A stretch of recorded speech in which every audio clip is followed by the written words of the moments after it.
Kyle, I think I saw a googly eye go Yeah, flying. they both just went flying. Jackrabbit took care of that. Now Jackrabbit has successfully come around to the back of Blackadder. Yeah. Oh, and nope, that's just the mini bot. I thought something had come out. Nope, just the mini-bot.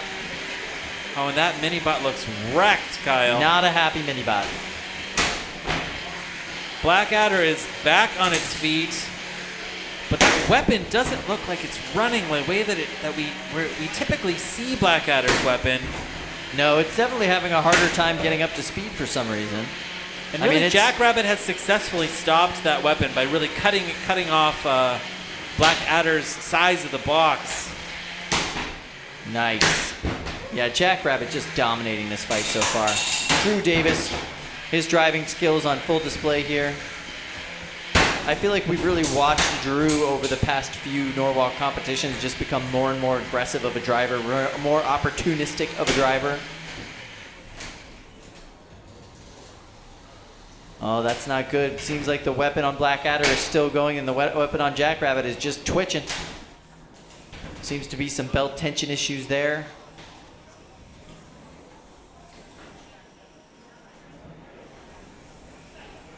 Now let's see if AJ can spin up that weapon, although Drew is doing a really good job of keeping the pressure on Blackadder and making sure that weapon doesn't spin up. Oh, but I can hear it, Kyle. I can hear it. It's spinning. Blackadder's alive. Can it get over there and just deliver that kill shot? And that weapon spinning up and scary sounded, but I don't know. The geometry of that wedge on the front of Jackrabbit is doing a really great job deflecting their force upwards. Wow, it's nice to see the underside of those wheel guards. These wheel guards, as smart as they are, may be the undoing of AJ here. Yeah, because he's stuck up on the wall. Stuck up on the wall. Yeah, really interesting design on those wheel guards. Really cool to see the underside of it. Thank you, Jackrabbit, for that opportunity. We really appreciate that. 30 seconds left here in this match. Yeah, we are not seeing weapons from either one of these competitors. No, we are down to a pushing match. And Jackrabbit's got a little bit of advantage in the pushing match department with 15 seconds left in this fight. 10, 9, 8, 7, 6, 5, 4, 3, 2, 1. It goes to the judges. So we're gonna do a hand raise from the judges on this one because we've got we've got a really good match already lined up over in box 1. So who here thinks Jackrabbit won that fight? Please raise your hand. All right, there we go. Unanimous judges decision for Jackrabbit. So we are going to head over to box 1, where we bring you ridiculous action. It's going to be CPO 1. CPO, but it's CPO 1. There's a 1. Versus Shredded Bro, Evan Arias, number 2 ranked Shredded Bro. And Shredded Bro, we're gonna see some destruction here. I mean, every single time that Evan steps into the box, that's basically what you're guaranteed to see: aggressive driving and this kind of shredding action.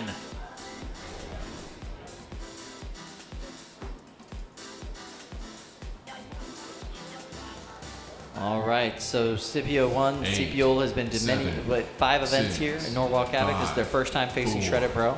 Wow. Not a match anybody wants. Ouch! And that's why, because Shredded Bro is the honey badger of this tournament. They do not care. They get up in your face. Their weapon could be broken.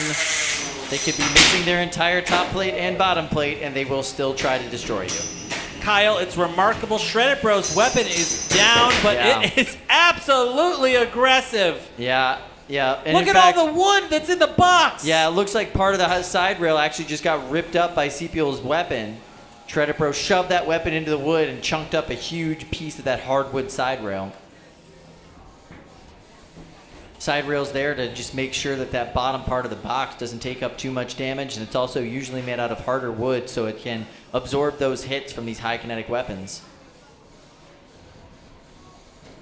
So it's kind of rare to see giant splinters flaking off of it or coming off of it. Normally they sink in. That first exchange with Shredded Bro, Shredded lost its weapon. You can kind of see its its belt hanging loose there. If you look closely. Shredded But Bros Evan runs- doesn't care. He's tipped Sepiol on its side. Doesn't matter. Yeah, Shredded's just as good of a push bot. Look at this. I mean, Shredded Bros very well put together, but Banebot wheels, fingertick beater bar, they really just keep it simple. They keep it down to the things they know that will work. Wow. And really aggressive driving. Just really aggressive driving. The drive is absolutely bulletproof on Shredded Bro. And you can see, both those belts. Evan likes to run redundant weapon belts. Both of them are completely off of the pulleys. Evan has found the weakness on Sepiol, tipping it up there into the corner and not letting Sepiol breathe. And you can see Evan doing his best impression of a wedge bot, just putting Sepiol right on top of him and driving him into the walls. And you can see Evan Arias pacing around the box like a caged tiger, Kyle, all right? Trying to get a better view, absolutely intent on taking this to the judges if he can. 45 seconds left in this match. An absolute driving clinic from Evan. Captain of Pain Train on the 2020 season of BattleBots. 30 seconds left, and really showing why he is the most aggressive driver in combat robotics today.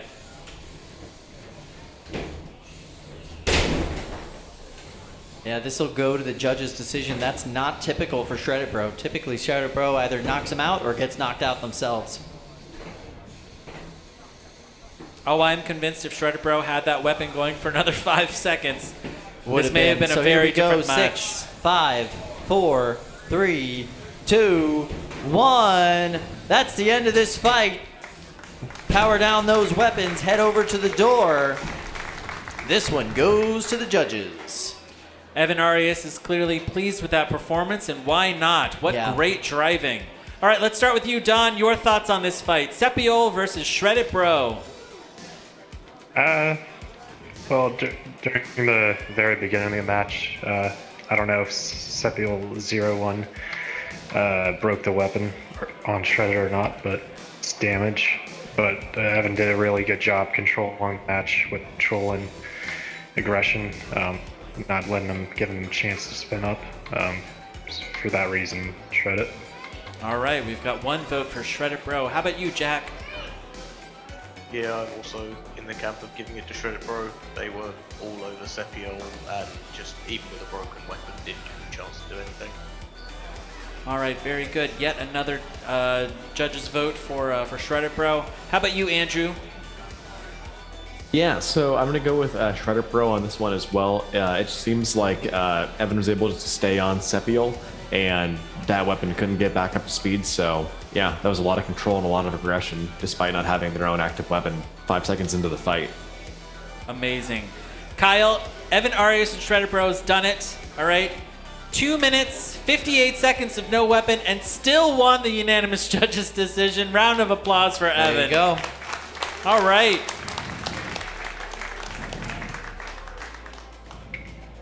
All right, so we're moving over into box 2. 3 lights versus spin to win. Losers bracket round 3 action for you. I really liked both of these robots' earlier matches. Yeah, 7, yeah, very, very well built, 6, well designed robots. 5, I just think 4, I personally really like 3 lights. I love the way that Me too. robot looks. Fight, So cool. robots fight.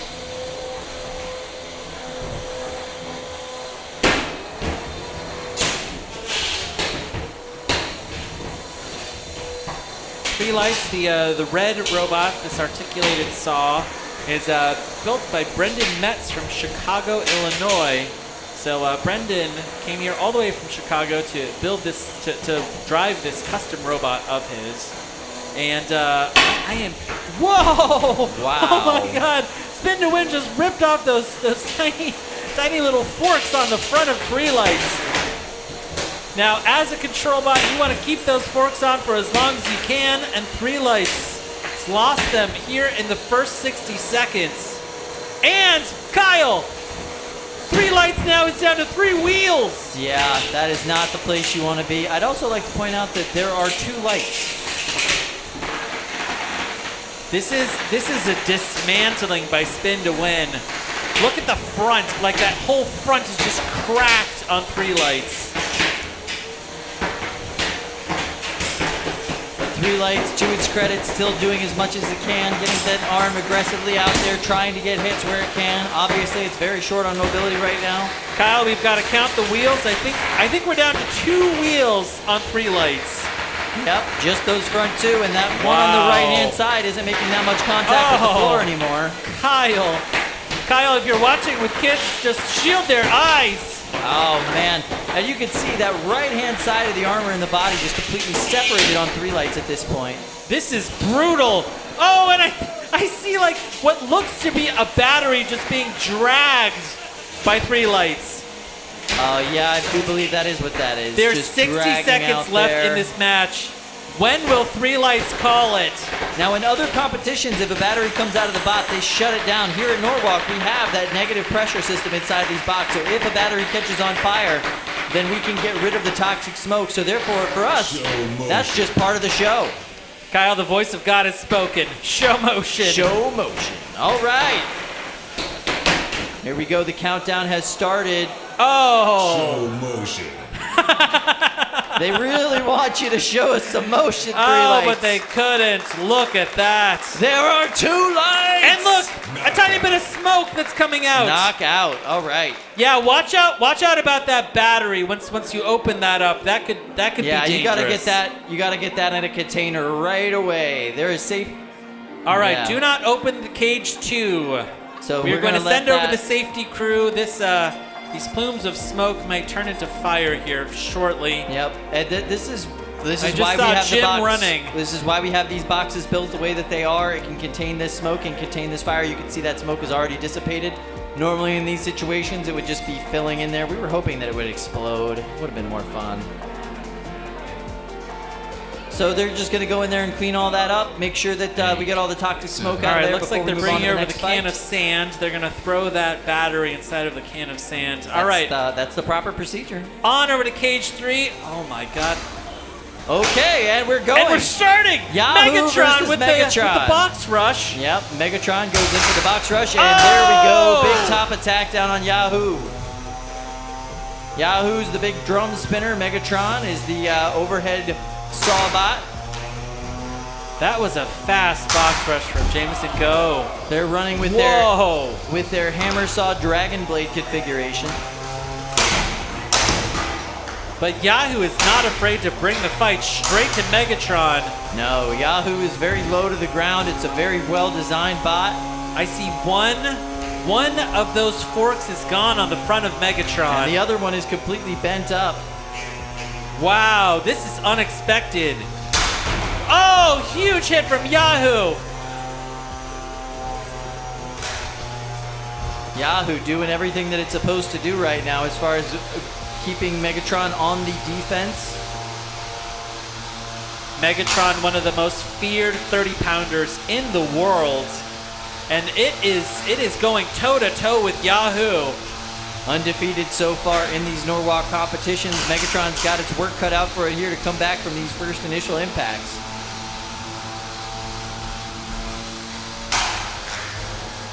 And every single time these bots make contact, those forks on Megatron just get more and more bent out of shape. Those forks, a key part of Megatron's strategy. They want to get that other bot up onto those forks, get control of them. That way they're able to get that weapon brought up and brought down onto the top of the bot. Wow, big hit from Yahoo. Yeah, that was right onto the weapon arm on Megatron. Not where you want to get hit. That weapon arm is pretty robust, but still, full weapon hits onto that arm is not ideal. This is where you want to go in for the kill, Yahoo. Oh, it's a tap out. That is the first. Tap out. Now, I believe, was that a tap out from Megatron? Yeah, I believe Megatron tapped out.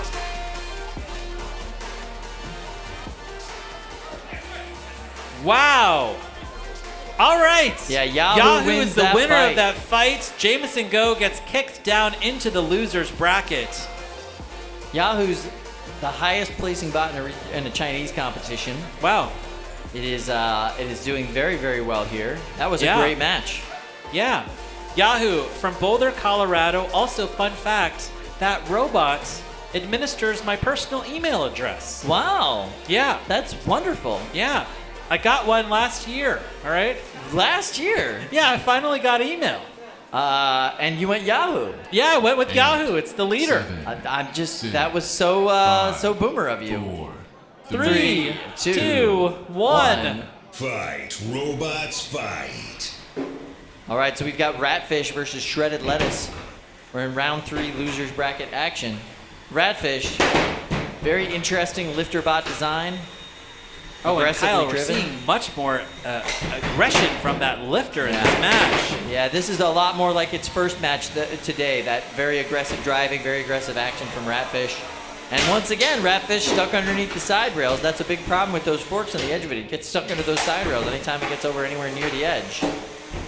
Whoa, there we go. Shredded Lettuce, that weapon is obviously up to full speed, and they're getting really nice pops on Ratfish every single time they make contact. That exchange was all Shredded Lettuce there.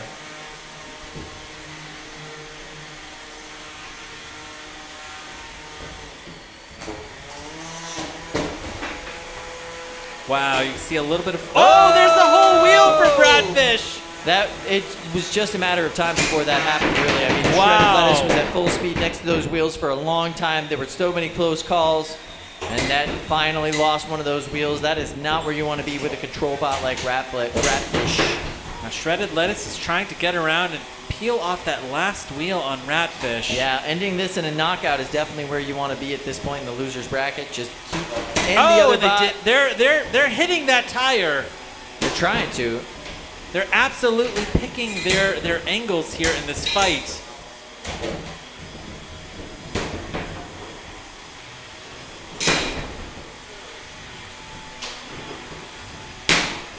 Oh, huge pop. And there it goes. Yeah, There's the wheel. There it goes. That's Both the wheels end. gone. Wow. Don't need to get a show motion when there's just nothing to move the robot. Incredible. All right, so we're heading over to cage 2 next. Back-to-back fights here, Kyle. We've got 3-pounders just ready to roll, apparently stacked up for days back there. We've got Steamroll versus Frog Mint. So what you do is you go to the sushi place, you order the Steamroll, and before you leave, you have the Frog Mint. 7, 6, 5, 4, 3, 2, 1. Fight, robots, fight. I like that it's just that really chill, like meditation voice for the countdown, and then it ends with fight, robots, fight. All right. Frogman is by far the aggressor at this point in the match. Oh, and this is unconventional locomotion from Steamroll. I mean, they're moving. I don't know if how much of it is controlled, but they're moving. They're making that wheel spin. They have now turned into a horizontal spinner. Now the challenge for Frogmint is, can they achieve a KO here without accidentally tipping their opponent back over? Yeah, that's a tough one. And plus, there's still, the one help from Bert still available.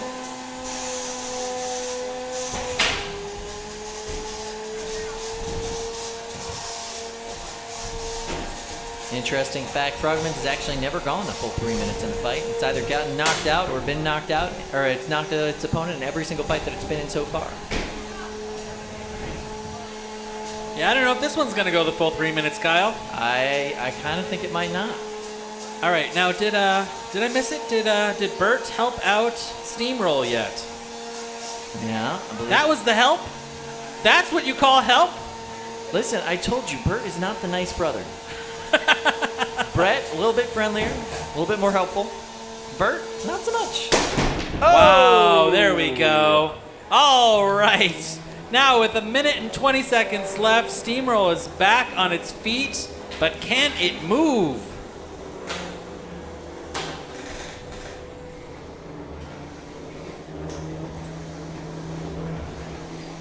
Wow, with so many flat surfaces on Steamroll, I mean, like, it is just designed to do the thing. And that weapon is down. The drive is sluggish. Frogman Yeah. looks like it is running absolutely impeccably.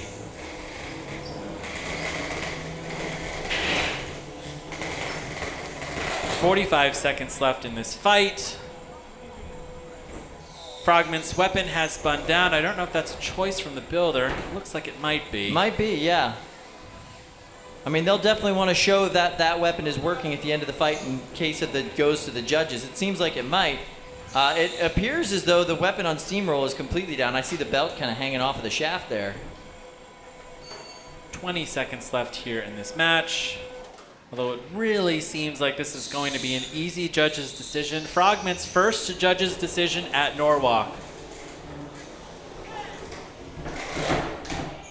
Seven, 6, 5, 4, 3, 2, 1. This goes the full 3 minutes. Yep. We're going to send it to the judges, although maybe we could just do a hands in the air, yeah? I think we might want to, yeah. All right, Frogment. Are we going to do a unanimous judge's decision? Kyle, there's 5 hands in the air. All right. Frogment advances, unanimous judge's decision. And Steamroll, maybe time to go back and work on those angles. You know, a lot of flat surfaces. A lot of flat surfaces, yeah. You want to get rid of all those 90s. Yeah. All right, so we're going to move over to Cage 1.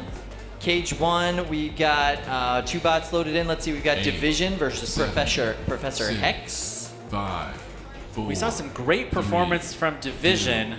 1. Fight, robots, fight. Wow! Whoa, okay, Professor Hex said, yeah, don't come near me. I don't want you over here. Wow, and Seth in Division just absolutely returned that. We have 2 robots going careening around inside of this box. Oh, big hit on the back of Professor Hex from Division. Yeah, and the mobility issues on Professor Hex still plaguing the bot. Division, we might need to see a show motion bar up here right now. I'm not sure Professor Hex can move at all. Those wheels aren't doing anything. That battery's not doing anything. I got a countdown happening from the ref here. Yeah, the ref is counting down. And celebratory dance. That is a knockout for Seth Schaefer and Division. 2nd win in a row for that robot. Fantastic.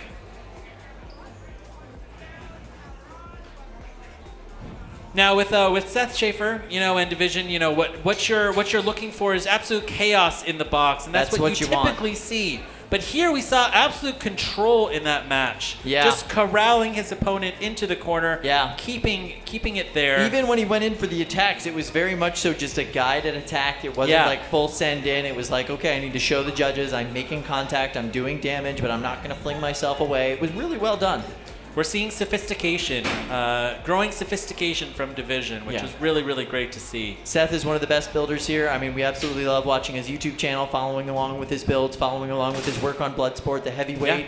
Yeah. So yeah, it's really good to have him around. He's an excellent resource for other builders, and he's really fun to watch in these fights and getting better every single tournament. Yeah, typically, you know, historically, Division was just shorthand for chaos, but we saw very little chaos and quite a lot of control in that match. Yeah, it was like a... All right, here we go. We're going to go into 2. Vertigo versus Hyper Bite Roll.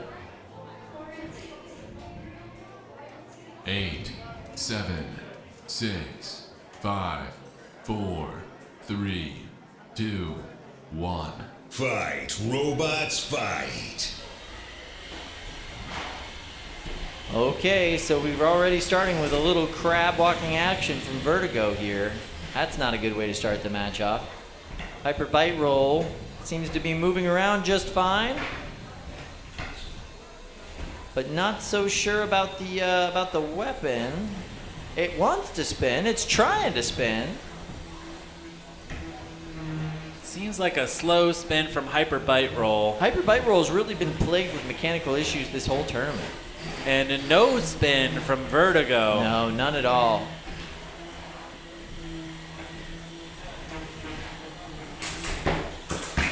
All right, Hyper Bite Roll gets a little bit of a hit there on Vertigo.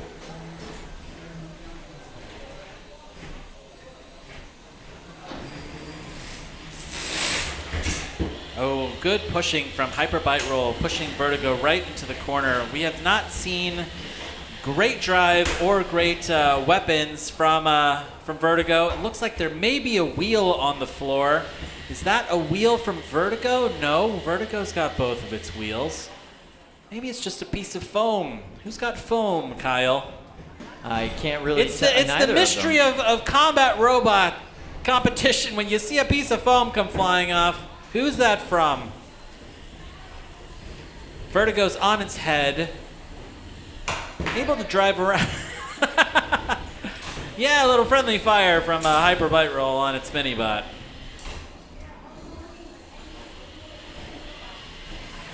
All right, with 75 seconds left to go in this match. Here comes Bert to help you out. Yep, just one. You get one. Oh, Vertigo's still on its back. Yeah, but able to move. This is painful to watch, Kyle. It is. Hyper Bite Roll's weapons kind of working. Kind of able to get some hits. If we saw a classic Hyper Bite Roll, they would be absolutely slaying here. I think that this is absolutely a win for Hyper Bite Roll, but just by default. Yeah. Nice hit there.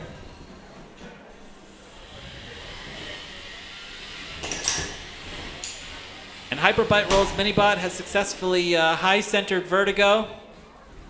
Seems almost like a vanity move here at this point. I mean, Yeah. Vertigo has been stuck. All right, is the referee going to count him out? Yeah, they're stuck.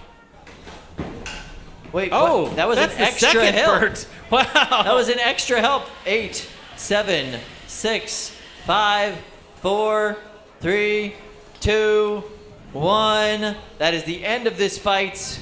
Controversial ending to that fight with extra help from Bert that wasn't necessarily supposed to happen. They already got their one help from Bert, but we're going to go to the judges and see how they suss this whole thing out. Judges, did Hyper Bite Roll win that fight in spite of Bert's cheating? Yeah. I see yes, I see yes. Oh, we're doing hands. Yes. There we go. All right. All right. Unanimous judges' decision for Hyper Bite Roll. Although, I guess I'd give it to Bert. You know, I mean, he was trying to be helpful. It's just Bert's got some inconsistencies going on today. Bert is chaotic neutral. Chaotic all right? neutral. I think he's kind of chaotic evil. Chaotic evil would be, oh, Bert's coming out of the square while the countdown is happening. You know.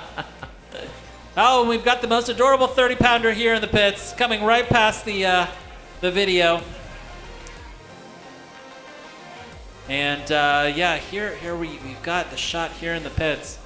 Now, Kyle, I heard from production that the complexion here on our wide shot is a little grainy. What do you think? Yeah, we look a little bit grainy. We look better up close. Yeah, we look better up close. Look at that. Oh, I'm glowing, Kyle. Yeah. I'm glowing. Hey, All right. I'm okay with that. I don't mind being a little bit grainy. You know, I grew up in the days of VHS. It doesn't bother me. Yeah, this looks like Ultra HD. You know. Remember Ultra HD? Yeah. Yeah. I haven't looked this blotchy since high school. All right. Ooh, all right. Yeah, that's all right. All right, so from our vantage point here at the announcer's table, we're looking into Cage 1, and it looks like they are working on Brett. Looks like Brett is back in action. Excellent. Now, they've loaded in Fallout versus Apex. Fallout is the 4-bar lifter. Yep. And Apex is yet another Cybears egg beater spinner from First Robotics. The First Robotics team here in Norwalk. Chris Ball from the UK says, just catching up in the UK, and we will do over the next few days. Watching Quarantine versus Spin to Win right now. The quality of your stream is so good, and I want to say thank you so much. You're welcome, Chris. Thanks for tuning in. Thanks, Chris.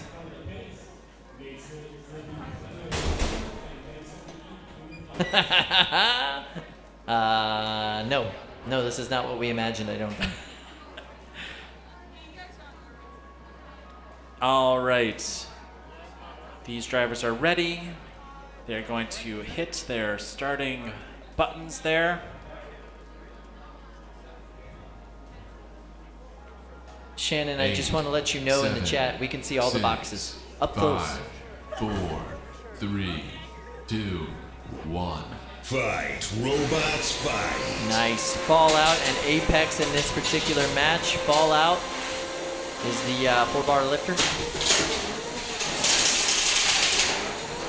Oh, and Apex is absolutely an aggressive predator here. Yes, it is. Pushing Fallout up, and Fallout's poor 4-bar lifter. Can it get any action here? Now, Kyle, when I think of a 4-bar lifter, I think of a delicate mechanism. Yeah, for sure. I Not don't something you think wanna about get. just unbridled chaos from a FingerTech 8-meter bar. No, not something you want to get stuck in the middle of a beater bar, that's for sure.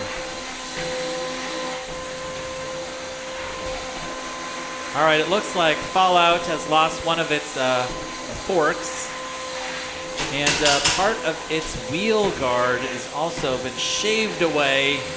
Oh.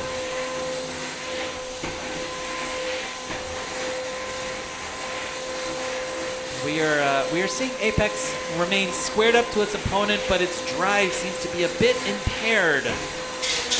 Oh, that's a good hit on the side of Fallout.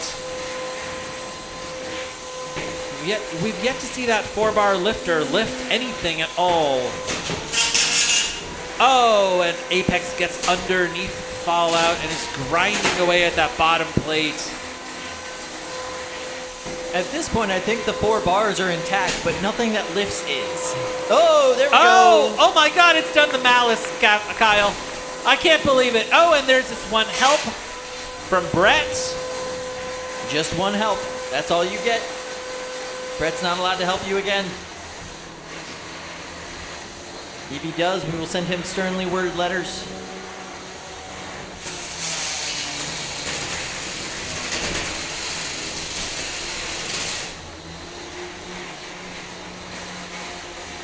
We have a super chat from Walking Wumpus, $5. He says, Kyle's beard is looking pretty great. Thanks, Walking Wumpus. Also, Thanks, Tom. Why Thanks, is Tom. pineapple the best pizza topping? All right, Tom Farkas is calling you out as the pizza thief. All right, Kyle, did you eat any pizza with pineapple today? I did not. No, I had a poke bowl. It was delicious. Chris bought it for me. 30 seconds left here in this match. We've seen an absolutely punishing match with this armor coming off of Fallout, and very, very little action, probably no action at all from this 4-bar lifter. Oh, there it is. Hey! There's that lifter. Let's go, Fallout. 6, 5, 4, 3, 2, 1. That's the match. Turn off your weapon.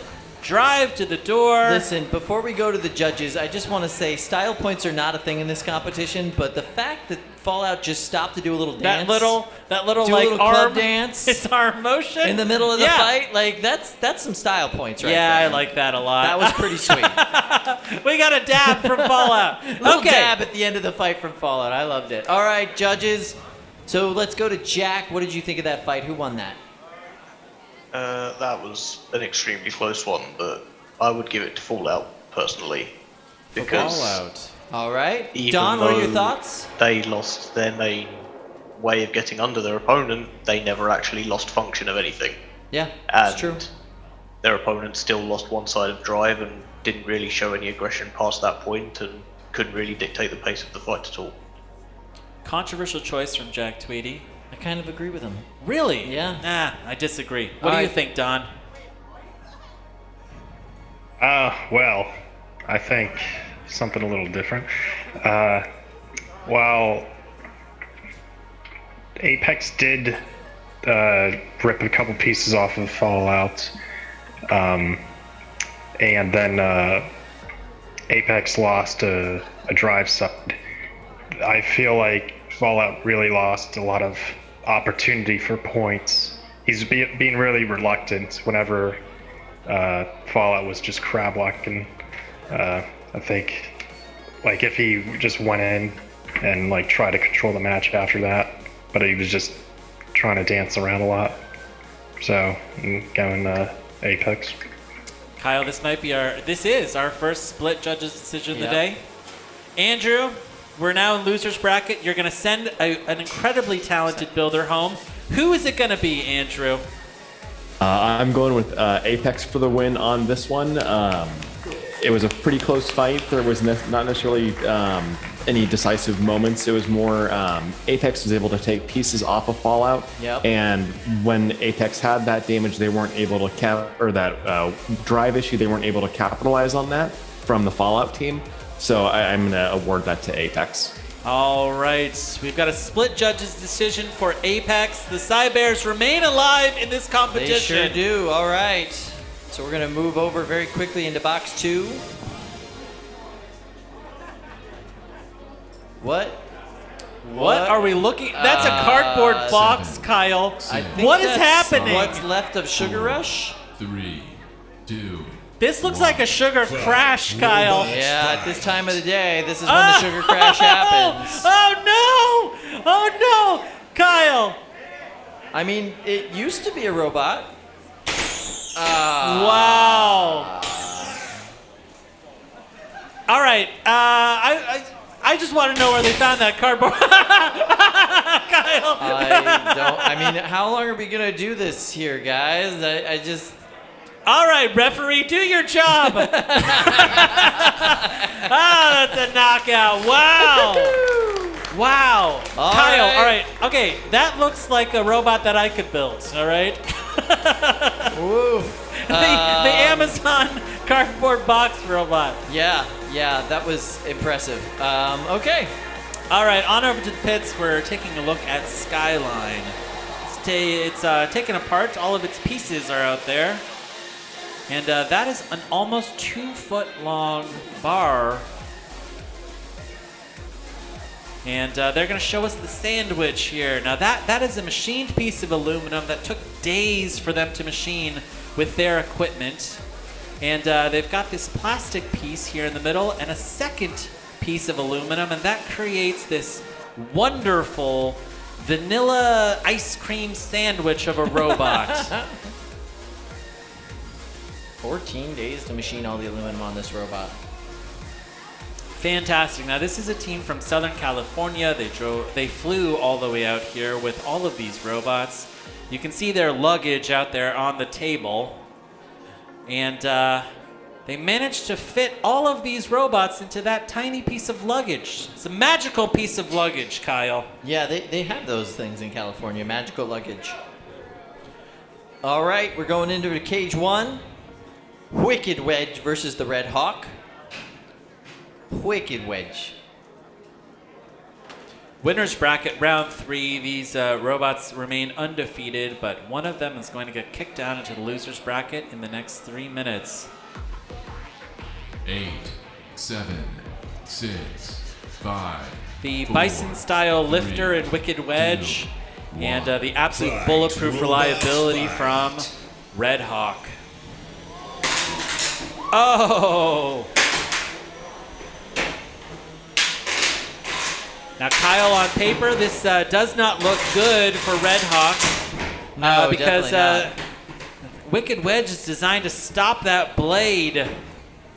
Redirect all that energy upwards and just make Red Hawk. Wow! Whoa, that was impressive. A successful lift for Wicked Wedge. Wicked Wedge's bot did the thing it was designed to do. That's always fun, and that was some quote-unquote help from Brett. Brett's a little rough with the help, but he is helping. It just looks a little violent. Kyle, Wicked Wedge has that one glowing red eye. That giraffe looks Yeah, rabid. It's like a Terminator version of a giraffe at this point. And I gotta say, doing a really good job keeping the front of the robot facing towards that bar, making sure that no real damage is happening to its sides. Doing everything that it needs to do as a wedge bot to win.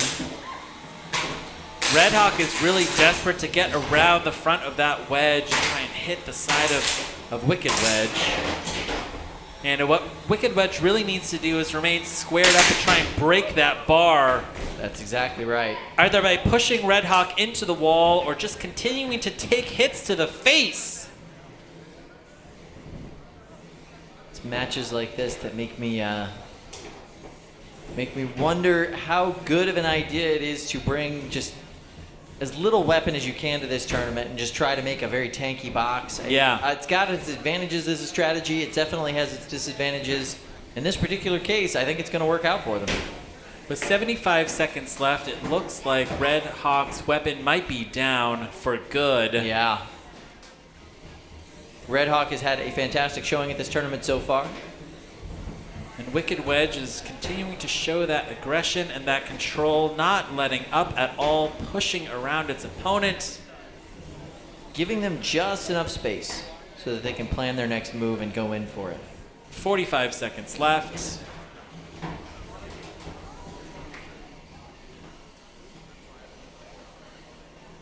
Oh yeah.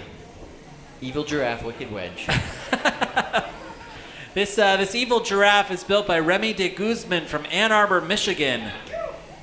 So traveled all the way out here from Michigan, and looks like they might be taking down one of the big dogs.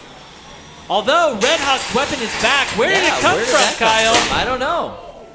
With 15 seconds left, is it enough to rack up the points that it needs to win? Hard to say. Hard to say. Ooh, this is going to be a close call. 7, 6, 5, 4, 3, 2, 1.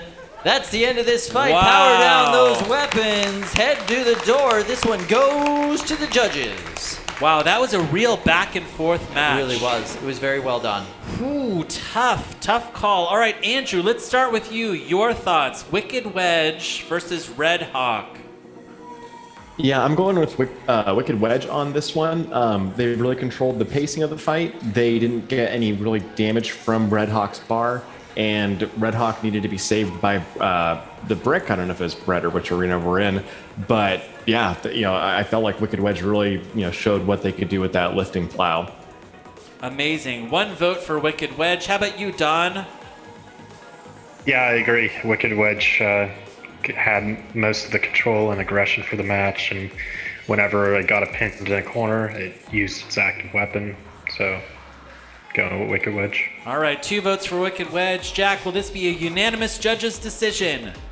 It will be. They were fully in control for the entirety of the fight. And the rabid giraffe remains alive, Kyle. Unanimous judge's decision for Wicked Wedge. Thank you so much, judges. I can't disagree with any of the judges on that one. As we move over to our next cage, I just want to make a special announcement for Nate Franklin. Nate Franklin, Wedge. Yes, that's right. Just saying. It's a thing that you can bring here, and you should. I saw a mini ironclad. I thought maybe I was looking at a Nate Franklin creation we there. just need a wedge. Just bring it. Bring it out. But great work, Remy. That was awesome, Remy. Yeah. And Remy remains alive in this competition. All right, on over to... We've got Cage 2. Head of Lettuce versus Silk.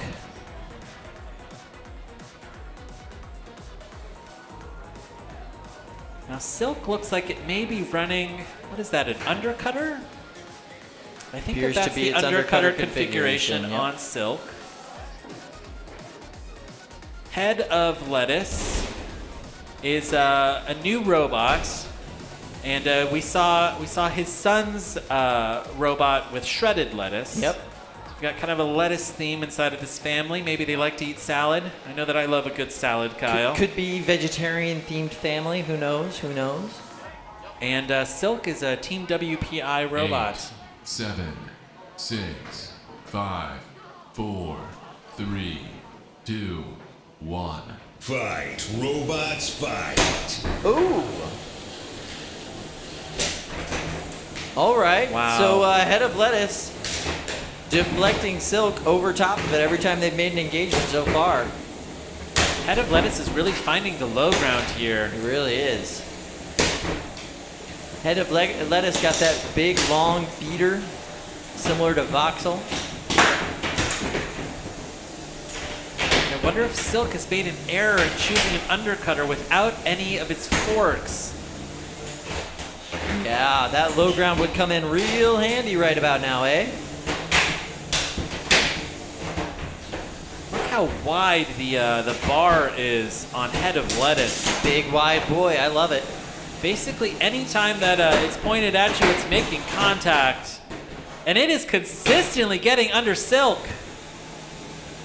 Not where you want to be when you're Silk.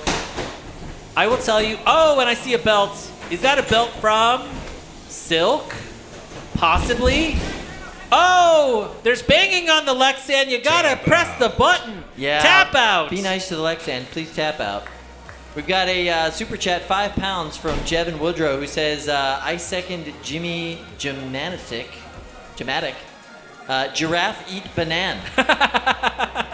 Giraffe eat banana. Okay. I don't think giraffes eat bananas. No, yeet banana. Yeet. Oh, yeet. Yeah, giraffe eats banana. Oh, clever. Which I guess love the with YouTube giraffe, live chat. It would have to be like using its head to eat the 8, banana. 7. All right, this is a friend versus 5, friend match here. 4, Kimanote versus War 3, Machine. These 2, two Mexican 1. robots, 12-pounders. Mexico City team represent. Look at that. We've got a tank inside of War Machine this time around. It looks like the tank And is back, and there's fire. We've got fire in the box. Oh, that fire went out. It's the. Oh no! It's back. Oh, it's uncontrolled fire, Kyle. It's fine. This is what you want. You want uncontrolled fire, controlled fire. It doesn't matter. Wow. It's fine. Oh, this is fun. I love it. Kimanote is a beautiful horizontal bar spinner. I absolutely love the shape of the bar on it. You can't see it right now because it's going too fast. There goes that top plate. Ooh, there goes that plate, license top plate. plate armor. Gone. War Machine. Soul is going to have to... And that is Ooh, a and that's a tap out. tap out.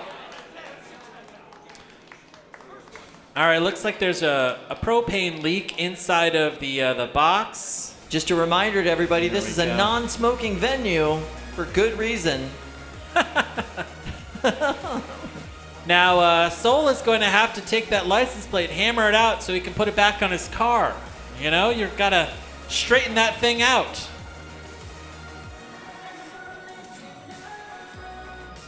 Now, War Machine tapped out, and now we're going to have to let them hang out in the box for about 5 minutes while War Machine runs out of gas. I love the tape mound holding that holding that tank in place on those metal brackets.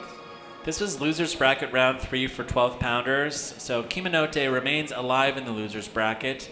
I am loving the 12-pound bracket today. Weird robots, cool robots. We saw fire. Super great fights today. Yeah, absolutely. All right, we're going to go over to Cage 1. We've got Fee-Fan versus Green Eggs and Wham. Green Eggs and Wham has taken off that that temporary name tag, and it is back. Back here is its green unibody shell spinner. Look at that thing. That is gorgeous, Kyle. It is a really pretty bot. You can see the damage there on top of it still left from that top attack.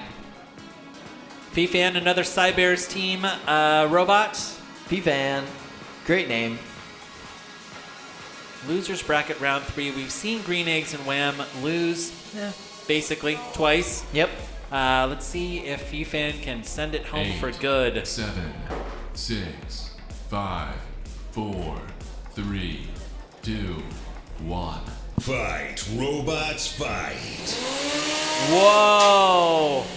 That egg beater on Fee-Fan is up. It's ready to go. And we are not seeing any real motion from the weapon. Oh, I spoke too soon. Green Eggs and Wham is spinning and bouncing around the box, and now it's done.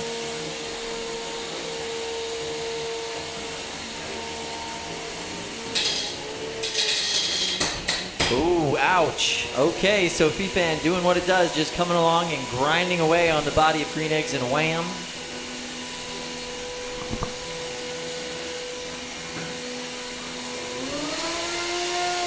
Oh, and Fee-Fan, you can hear it. It's spinning up and kind of spinning down, and it is eager to win a knockout here. Green Eggs and Wham is just twisting in the corner. It managed to cross the box, but it doesn't look like it's kind of mobile. stuck there now. Yeah. Fee-Fan is just circling its prey, looking for an angle. It would love to pop Green Eggs and Wham in the air. Yeah, we want to see a nice shot of the inside of Green Eggs and Wham. If you don't mind, Fee-Fan, we could really use that. I think the geometry, yeah, see now it's grinding away at the corner of that shell. Yeah. But it's got to really find that tooth if it wants to pop it in the air. Yeah, that'd be a difficult little lip to grab onto. What do you think, Kyle? You think that's going to buff out on the the shell of green eggs and wham? Yeah, those shells couldn't have been inexpensive. I think that he'll have to buff it out. Give it another little iodized paint coating. All right. With 75 seconds left here. We've seen really good weapon reliability from Defan, but not a lot of great drive. And Green Eggs and Wham is trying to hide behind Brett. I mean, not a bad strategy at this point. You've got no weapon, you've got no place to go. Hide behind Brett. Let Brett do your fighting for you. Why not? 50 seconds left. Green Eggs and Wham is just moving around the box. It's nice to see the mobility on that bot. It was having some trouble a little bit ago. Now if they can really get that weapon spinning, maybe just run it into the face of Fifan. That'll knock the weapon back into place. Losers bracket round 3. I wish that I saw a better drive from Fifan, but yeah, they're really struggling over there. It looks like the right side of that robot is slightly locked up. Yeah, it's not happy. 10, 9, 8, 7, 6, 5, 4, 3, 2, 1. That's it. Power down those weapons. Wow. Head to the door. All right. Round of this one applause for the Cybears. goes to the judges, and it's actually going to be an interesting call. All right. You think so? Yeah, I think so. Okay. I was going to do hands, but I guess... Let's do hands. Let's do hands. Okay. Fifan, Cybears, the egg beater. There we go. Unanimous judges' decision for Fifan, which advances. There we go. So we're going to move over into box 2, which is ready to go. 8, Send 7, it. 6, 5, Quarantine 4, versus Bone 3, Collector. 2, and the 1. Minibot. Fight, robots, fight.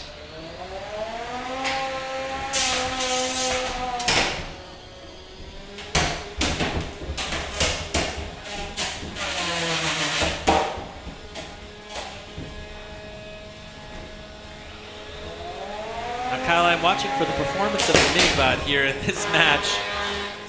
But it looks like Bone Collector's weapon is not running.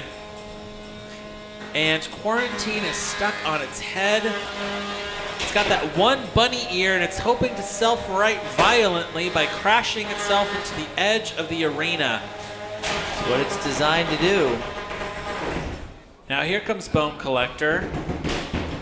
And, seeing a little bit of spin. Yeah, Bone Collector's weapon is still going. And Quarantine is back over. And the Minibot's done it! Yes, it has. Oh, the hardest working Minibot in combat robotics. Look at that. Nice work. And the weapon on Bone Collector back up to full speed. Yeah, the weapons on both of these robots are running. It's just a matter of getting to the right place for a hit. That is a nice chunky bar on Quarantine. And look at this. And now they are. The Minibot has achieved yet another pin. Yeah, Minibot Wow. really doing all the work in this match once again. Wow.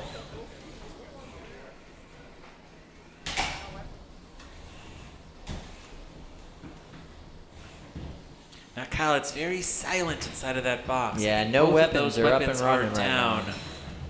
But that Minibot is looking for its angle yet again. Wow, the pushing power on that tiny little 1-pounder. All right, so we've got the weapon on Bone Collector back up to speed. Up to Just speed. about in time to be shoved into a wall. Okay. Wow. Okay. Quarantine has managed to pin Bone Collector. Can Bone Collector get out? Bone Collector, let's go. Hard to pin your opponent up against the wall when you've got a Minibot underneath you lifting you up, but at this point it seems like the Look at the Minibot. has pinned Quarantine, which then in turn has pinned Bone Collector. Now Bone Collector's back up to speed. I'm looking for a unanimous judge's decision for Minibot. Yeah. Who's the driver of the Minibot, Kyle? I don't know, but I'm pretty impressed. All right, this is a pin. Quarantine on Bone Collector. Oh, Quarantine stuck up on the mini-bot yet again. Wow. Can Bone Collector capitalize by getting that weapon up and running? Maybe, but probably 10, not. 9, 8, 7, 6, 5, 4, 3, 2, 1. That's the match. Turn off your weapons. Minibot, if you could push Quarantine to the door, that'd be great. Yeah, there we go. Bert's getting everybody over there. We're going to go to a judge's decision on this one. All right. All right, judges, let's start with you, Jack. Your thoughts on this fight, Quarantine versus Bone Collector. I was hoping you would come to me first. That's fine. We can go back to you. How it's a about Jack? very- You'll be last. Andrew, how about you start us off? I know sometimes you got to We're think going about nose- it a little bit. That's totally Nose cool. goes. Now, on this one here, I got to go with Quarantine, I think. There were times where the mini bot with Bone Collector was able to capitalize, but the main bot couldn't take advantage of the situation here. And while Quarantine was had some control issues itself, I feel like they had a better control of the match as a whole, looking at the big bot level. All right, we've got one judge's decision for Quarantine. How about you, Don? What's your vote? That's a good question. Well, Bone Collector, the mini bot, let's just say the MVP again. Yeah. He got a good amount of pins. There was a time where they were in a pin train. Quarantine was pinning Big Bone Crusher while the mini bot was pinning right behind it. I think because both weapons got down, Bone Crusher was kind of fiddling along a little bit, but wasn't really able to do much. But towards the end of the match, I think the mini bot swayed it to Bone Crusher. It's a very close match, but I'm going Bone Crusher. Oh, Jack Tweedy, you're in the unenviable position of breaking Jack, this tie. Are you regretting saying you wanted to go last now? Just curious. All right, listen, there's 3 judges. Oh, there were 3 yeah. bots. I think Jack should vote for the mini bot, you know? All right, Jack, your mean, thoughts. Let's break this tie. Okay, so the mini bot definitely did a hell of a lot of work in that. But also, the one drive side being down on Bone Crusher was a big deal, and they couldn't really be aggressive as a result. But I feel like the mini bot just gave them a huge advantage in the control category. It ran interference at the beginning of the fight, and it just kept on top of the opponent throughout. And I'll give it to Bone Collector, sorry. Wow. All right, we have a split judge's decision in favor of Bone Collector. Yes, indeed. Wow, and that mini bot was the deciding factor in that match. Thank you so much, judges. Bone Collector advances. All right. Feel like that All right. might be controversial, but we'll see what the internet says. On over to Cage 1. We've got 8, Tyler Wynn 7, and Dread Hades 6, versus ZZ 5, Bot. 4, 3, 2, 1. Fight, robots, fight.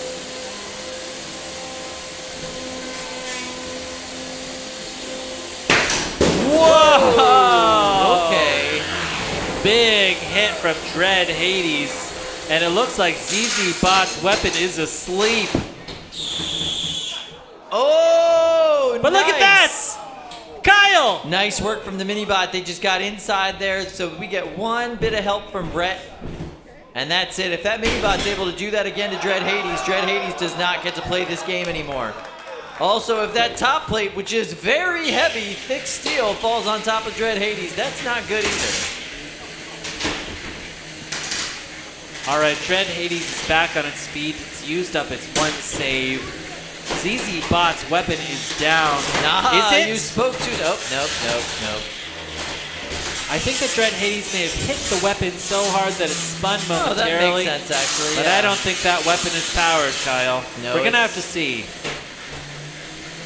Dread Hades fighting off both of these bots at the same time. Tyler would love to pop ZZ Bot in the air yet again.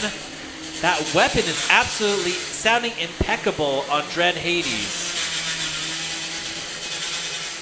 The top plate on Brett is just dangling off there. That is definitely a new arena hazard that these drivers are going to have to think about. If anybody runs into Brett too hard, that top plate's going to come down on you, just squish you.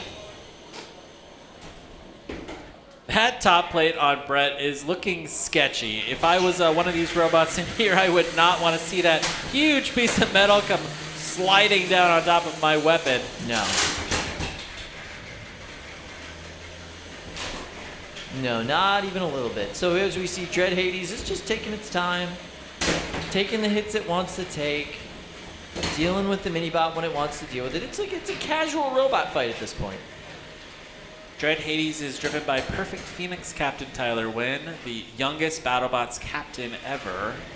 And really one of the most aggressive young drivers in the country. He's competed all across the US. He's even competed in the UK on BuggleBots. And he is really making quite a name for himself here at Norwalk Havoc. It's been really nice having him at these Norwalk Havoc competitions. I know that's something people have talked about for a long time. Hey, wouldn't it be great if Tyler came out to these? It would be really interesting to see him versus the talent here. Now, 20 seconds left. He has successfully pushed the mini-bot underneath ZZ Bot. He's like, go back to that corner. That's my corner. You could stay there. I'm going to leave you there. 9, 8, 7, 6, 5, 4, 3, 2, 1. That's the match. Turn off your weapon, Tyler. Round of applause for this young captain. I would also like to point out he did a great job keeping Brett from coming in and doing the save there, which is good strategy on Tyler's part. He's the D'Ambrosio. Yes, exactly, the D'Ambrosio. All right, this match went the full 3 minutes, but I'm going to say it seems pretty easy to call. Maybe when we see the judges, we can just do a round of hands. What do you think? All right, so Dread Hades. Dread Hades, Tyler Wynn. Boom, boom, boom. That is a three judges, unanimous decision there. Yep. 3 hands that count, 2 hands that don't. Everybody thinks Dread Hades won. Okay. All right, guys. Tyler Wynn remains alive in the winner's bracket. He will advance to winner's bracket round 4. And we've got a message from the chat from Ray Billings. Yay, Tyler. Nice. I agree with that 100%. That was a good showing by Tyler. All right. Oh, Kyle. Get Jevin. Jevin, I hope you haven't fallen asleep yet. Milk Tank is here. Yeah, that's true. Jevin, if you're still awake, you need to check this fight out. You're really going to enjoy it. Losers bracket round 3. Now, Nightcrawler there looks mean, an absolute killer. Here in Milk Tank, the cow-themed 12-pounder. 6, 5, 4, 3, 2, 1. Fight, robots, fight.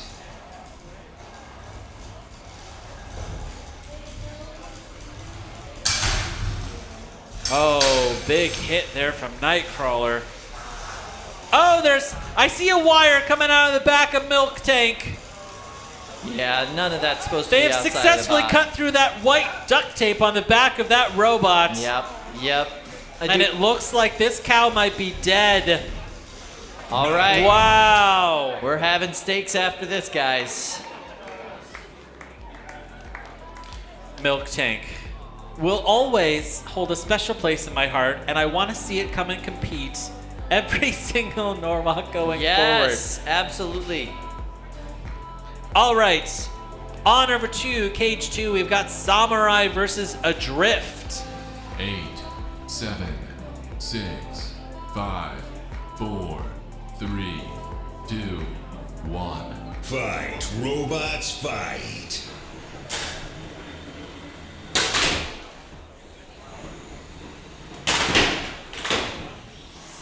Now Samurai is trying to pin Adrift in the corner, and it's successfully... Oh, I think that it may have clipped that weapon belt, Kyle. I'm pretty sure it did. Yeah, that cut right That through. weapon belt is Not cut. just the belt. It's that done what it entire wanted pulley, to do. That entire Wow. pulley mechanism is completely cut. In the first 30 seconds of this match, Samurai has done exactly what it was designed to do. Adrift had a really strong showing its first go at the winner's bracket, and Samurai said, no thanks, you don't get to have any more strong showings. You are all done in this bracket. And that is a tap out. Excellent job, tap outs. Yeah, Wow. that needed to happen. Samurai wins that fight very easily, very handily, and yeah, that was, I mean, just strategy perfectly executed.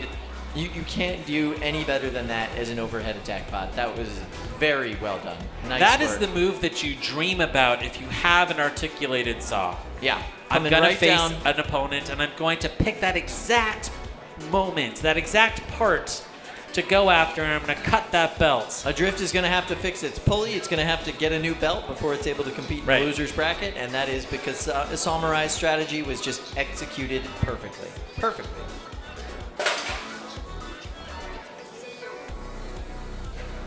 All right, on to box one. We've got Stinger versus UFO Joe.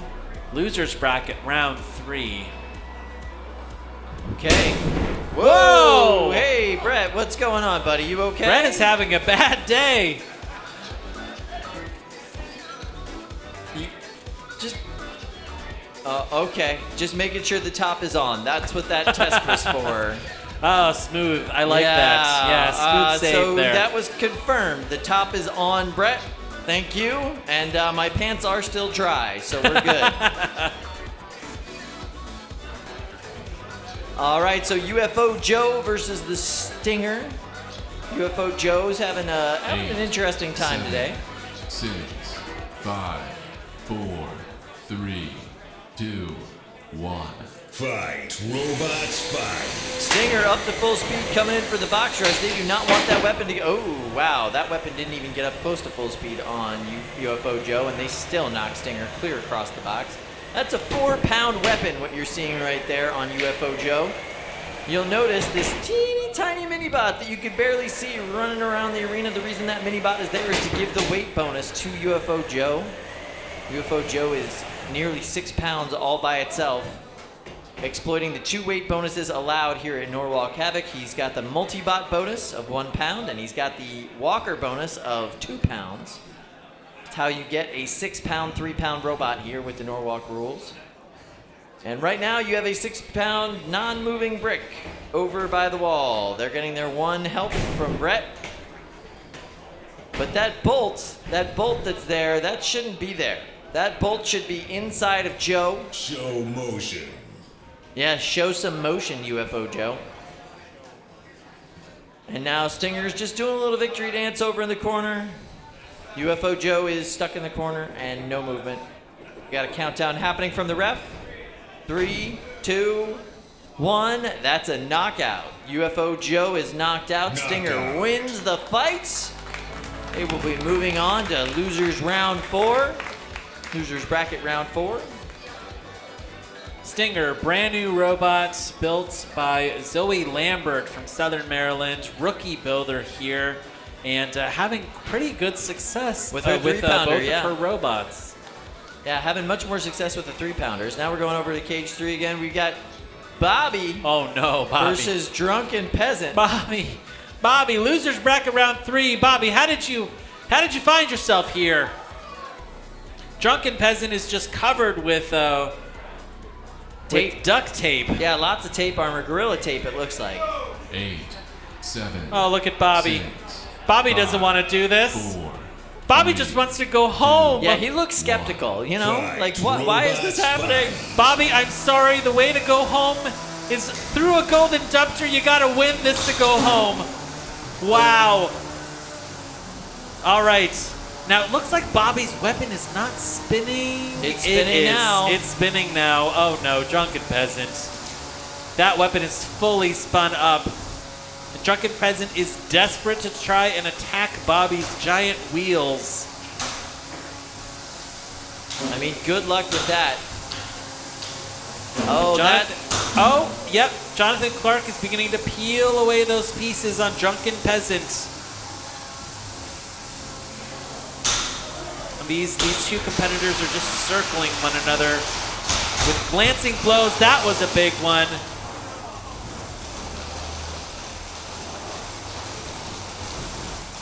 Now it sounds to me, Kyle, like the egg beater drum is just dragging on the floor from Drunken Peasant. Oh, and that is definitely a belt. Drunken Peasant's belt has been clipped. Bobby, you've done it! Even without a hat. That's probably why he did it. He was so upset about losing his hat that he ripped the weapon belt away from Drunken Peasant. Bobby's getting that weapon back up to full speed. 90 seconds left in this match. We have a super chat from Casey Jermiason who says, see you in September. All right, we'll see you then, Casey. Come on by. We might have burritos.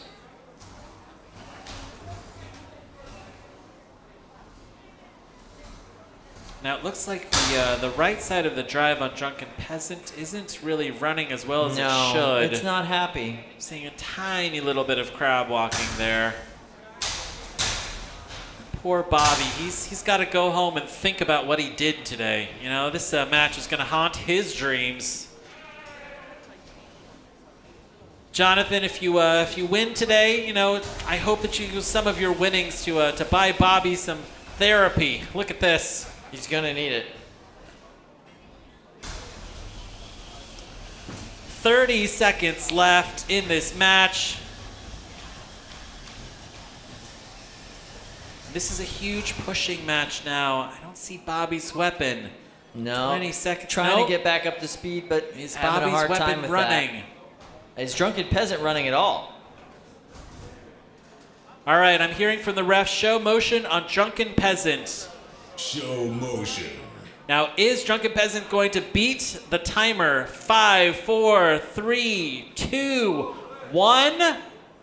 Is that a knockout? Is this a judge's decision? Judge's decision, but we're just going to do a show of hands. Oh, that is a knockout. Declared Wow. knockout. All right, production team declares this a knockout for Bobby. We're skipping that judge's decision, and we're going to go all the way over to box number 2 after this. So good job, Bobby.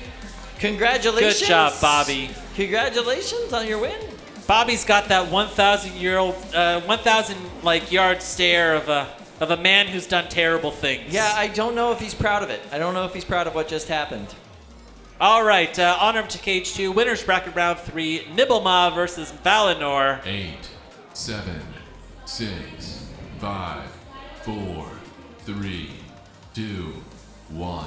Fight, robots, fight.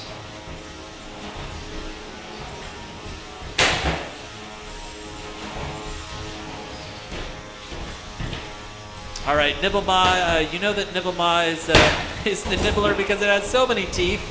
But I'm not seeing a whole lot of action on that drum spinner from Nibblema. No, and we did see that big pop from Valinor. Yeah, it looks like Nibblema is not nibbling anything right now, Kyle. No, it's just getting chunked up by Valinor. If Valinor looks familiar, there's a reason for that, but I'm not going to say why, because the internet will make fun of me. All right, it looks like there's a part that's hanging off of the back of Nibblema. It's hung up on its head, and there we go, they've tapped out. Yeah, that's not what you want to have outside of your bot, so there we go. Winners Nibblema. bracket round 3. Nibblema will now drop down into the losers bracket. This is a brand new robot from a rookie builder named Brian Shin from Boston. And Brian will stay alive for one more match at least down in the losers bracket. Yep. While Valinor continues on. All right, on over to Cage 1. We've got Eruption versus Spin to Win. Losers bracket round 4. Eruption is one of the most competitive and successful robots here, ranked 24 of all time at Norwalk Havoc, driven by Brian Boxel. 4, 3, 2, 1. Fight, robots, fight.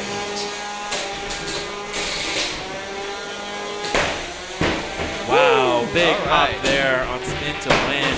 Wow, 2 pops in a row. And Eruption is just pinballing around inside. Something's happened. Hey, what is that? That's a battery. Whoa! That's a completely disconnected battery. Both the connectors have completely split, and look at the damage on the top plate there. That was a really great fight. Spin to Win did a wonderful job until, of course, the insides became the outsides, and you can't really continue the fight without a battery. Losers bracket round 4, Eruption stays alive. And wow, what a punishing match for Spin to Win. Yeah, it was well done. It was Yeah. very well done. Battery laying out, your top plates just horribly mangled. Yeah. The competitors were high-fiving at the end of that fight because it was so awesome. I mean, like, you gotta love this sport. You just gotta love this sport. Yeah. That's the wonderful thing about this sport. I mean, if you see yourself, your robot get absolutely destroyed by your competitor, You gotta go give him a high five. you're like, that's pretty cool. Yeah. Like, props to you. Yeah. You know, we absolutely. both had 3 pounds, and clearly, you know, this matchup wasn't great for me. And, you know, kudos to you, Eruption. And he gets to keep his battery. Right. Yeah. Sign that battery and give it to Eruption, you know? The spoils of war, Kyle. It's funny. So the competition today is all about the golden dumpsters. That is why we're here. We're not going to award them until tomorrow. Oh, there we go. Let's take a look. That's the inside of Bobby.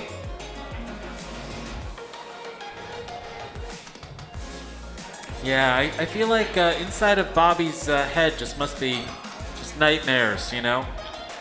He's seen some stuff, man. Yeah. He's seen some stuff. It looks like some of these pit areas are being cleaned up. Pits are already more empty than they were this morning at 10 a.m. Some folks are just hanging out for the show. I totally understand that. Look at how empty those tables are back there. Hello, everybody. How you doing?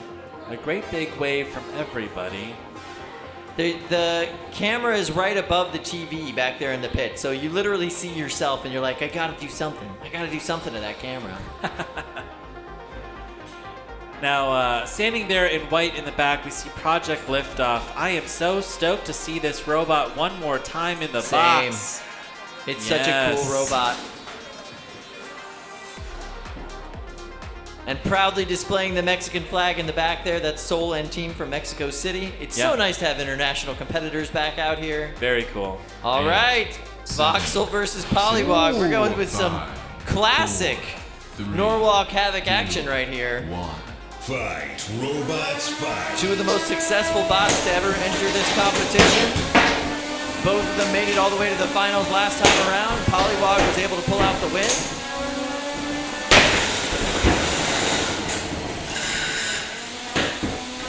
Now, if you're sitting in the audience and you like Voxel's performance, go out right after this fight and buy a t-shirt from the merch table. Oh, there's a reason there's merch. Whoa, now that looked like that was a chunk of metal. Was that off of the drum of Voxel? It is! What?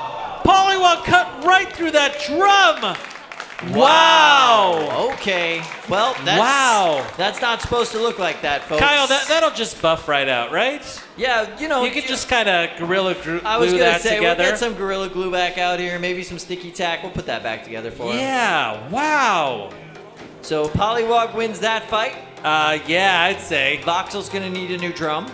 Yeah, I'd say there too. To support Voxel's search for a new drum, please go buy Voxel t-shirts out at the merch desk. Yeah, They're gonna need it to help them buy a new drum. Please support your local robot combat team. Wow, that is incredible. All right, thank you, everybody. This is going to be, we're moving over into Cage 1.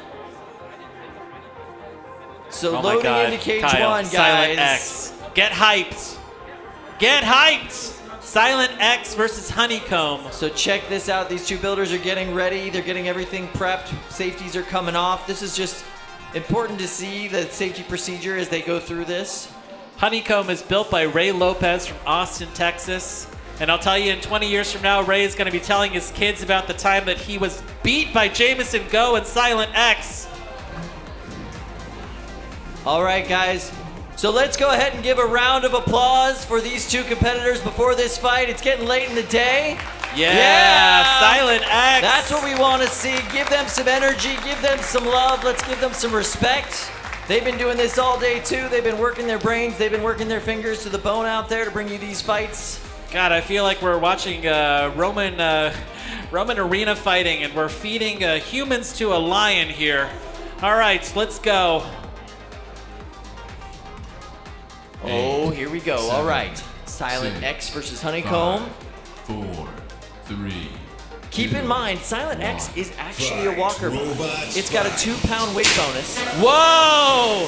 Fast box rush from Honeycomb, which is not afraid at all of going weapon to weapon with Silent X. No, not afraid at all. I love these unconventional wheels on Honeycomb as well. It's a really interesting design, really interesting bot, but they just lost all of their traction. They've got nothing now. They are just spinning on acrylic or on polycarbonate. Yeah, those And- plastic wheels. Oh, that's a tap out. That is a tap out. Silent X for the win. Silent X. Nice work, Silent X. That was a wonderful fight. Thank you so much. All right, cumulative fight time so far for Silent X across 2 matches is what, 9 seconds? It doesn't need much time. It doesn't need much time to take its opponents all the way apart. That was awesome. Incredible. Managed to strip off the tires from those from the wheels on Honeycomb. Jen Ryan says in the chat, that's not so silent. It's true. With the shuffler, it's actually quite loud in here. It just rumbles across the box very quickly. I am an unabashed Silent X fan, and this shuffler I think we are going to be seeing a lot more of from Jameson Go. I doubt anyone can build shuffling legs like him, so we may see this confined to the silent line of bots. Yeah, I mean, it's definitely a great solution to the problem where Silent X, that weapon is so powerful and the bot is so light, it flings itself all over the box. That is not what we're seeing with Silent X at all. It is staying stationary, it makes those hits, all of the energy is transferred into the opponent, it's everything you want. Just... The first time that I ever saw Silent Spring, I was so excited. I saw it at Motorama. Yeah. And it seemed like it spent more time in the air than it did on the ground. It does. Just it really like does. just hitting the walls. I mean, obviously it's got bulletproof reliability, but now Jameson Go has figured out a way to turn that into a 5-pound robot, so it is just planted to the floor. All right, so we've got Kimba and Underbite. All right, guys, let's give these robots a round of applause. Get them ready for their fight. Let's get them pumped 8, up. 7. There we go. 6, 5, 4, 3, 2, 1. Fight, robots, fight. Kimba's got that deadly offset horizontal bar, and they are getting launched all over the box. You notice that Kimba is just running with no armor. It is all frame and weapon. Wow. And that frame is a nice, juicy target for Underbite to get underneath and rip up into the air. Every single time they catch the side of that frame, they're flinging them far, far up into the ceiling. Underbite is winning each one of these exchanges, just sending Kimba into the sky. That mini-bot from Kimba is dead. Let's see. Oh, and I see a belt. Yeah, that's I believe, Kimba's belt. The weapon on Kimba is down permanently. Underbite's wedge is very low. They've got to be super careful inside of this box. Oh, no. Kyle, don't. No. There we go. All right. Okay, that's one. You get one help from Bert. Kimba, watch out. I got to say, I'm not... there we go. And you can see that belt just dangling off of Kimba. Wow. Maybe you need to build a bit more body armor. What do you think, Kyle? At least protection for the belt. Or All maybe, right. I don't know, go with a tiny little chain drive. And Underbite has ripped off one of those wheels. Well, that's definitely... Oh, ouch. This seems reminiscent of this builder's last match where it lost one wheel and then the other. Oh, no. Kyle. That Underbite. is, and they're out of helps. Underbite. They have no helps allowed. Underbite. What? Kimba is able to show crab walking motion as well. It's moving. What? Show Oh, motion. it's stuck on its head. Oh, this is heartbreaking. This is heartbreaking. Absolutely heartbreaking. To absolutely dominate the match for the first half of it and to go out like Show this, motion. stuck on your head. And Knockout. that's a knockout. Wow. Oh, controversial knockout decision, but them's the rules, folks. Kimba wins that fight. That's the second time in this match that Underbite did that. That is absolutely something you got to look at with the design. You don't want to land on the weapon. There was some applause from the audience there, but they seemed disappointed in that outcome. I sure was. I'll tell you what the takeaway is for that match. Never give up. Never give up. Never give up. Yeah, as long as you're working, you might win. All right, Kimba, I lost my reasons, weapon, right? Do I tap out? No, I don't. I lost I half never of give my up. drive. Yeah, right. Still functions. My poor little mini bot is in pieces. Never Yeah. give up. Never give up. You might win. All right, back over to Cage 1. I see Drew Davis and Bison with Tothic facing off against Tothic. All right, this is going to be a very fun match. Bison, Tothic. Losers bracket round 3. Tothic is a Team WPI robot from Christian Cooper, ranked number 47 of all time here at Norwalk. And Bison, pretty evenly matched with at rank 43. Here we go. 5, 4, 3, 2. These two bots have never 1. fought each other here at Norwalk Havoc robots before. fight. Now the long wedges are back on Tothic. Definitely a wise choice going up against a wedgie bot like Bison. Now it's the idea that you're just gonna, whoa, okay. Yeah, this is exactly what he wants to do. Oh, come on, get that weapon up to speed. You don't have that much time for your pin. You only get 10. Oh, there you go. Whoa. There you go. Okay. Just that slow kind of like saw coming down on the front of Bison. But that wedge on the front of Bison is pretty tough. Very tough. The low ground is most assuredly going to Tothic in every single one of these exchanges right now, and there's really no way for Bison to bend up those forks. This is a great opportunity for Tothic if they can get that weapon up to speed and capitalize on it. Otherwise, they're just aggressively tapping on them. Wow. Let's hear it for some aggressive tapping, everybody. There we go. Yes, aggressive taps. Bison Look at that. was stuck under it and got its one save. No more saves left. Tothic, can you do it again? Tothic aggressively tapping the arena. They seem a little bit frustrated right now. Oh man, Bison able to capitalize, get underneath Tothic, flip them over. Nice move, Bison, doing exactly what it was designed to do right there. It's just hard. Hard to get an opportunity with those really, really low forks. Tothic But there we is go, fully Bison operational. pinning them in the corner, and Tothic fighting their way out, trying to get out of the corner. Look at that pin. That is a classic Bison pin. Classic Bison pin, and they're fighting their way, but they were to no avail. No avail against Bison. Wow. Aggressive tapping, aggressive tapping. Yeah! Keep it going with the aggressive taps. Wow, these They two don't do any robots damage, but they look great. are exchanging blows.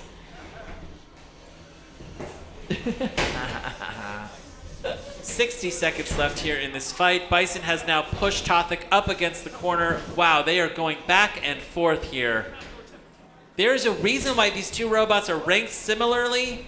I mean, like, they are both absolutely to be feared in the box. Well-driven control bots, both of them. And so far, this match has been a back and forth. I mean, they're really both giving a great show for us here. I love control bot matches. Oh, no! Kyle, no! Aggressive tapping on top of Bison. Bison stuck in the corner. Doesn't look like Tothic's weapon is running, though. No, that weapon hasn't been it's running cosmetic. for most of the fight. That's just for fun. 15 seconds left in Just this showing match. the judges. Trying to show control by grabbing onto the bottom of Bison. 9, 8, 7, 6, 5, 4, 3, 2, 1. That's the match. Drive to the door. Wow. All right. That was great. Bison looks totally unscathed, and it did exactly what it meant to do. And Tothic its weapon lost was its working weapon. the whole time. Yeah, but let's go to the judges. We'll see what they have to say.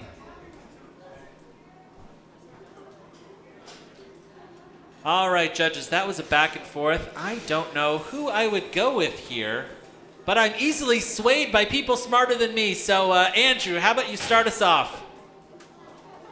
That's a bold assumption.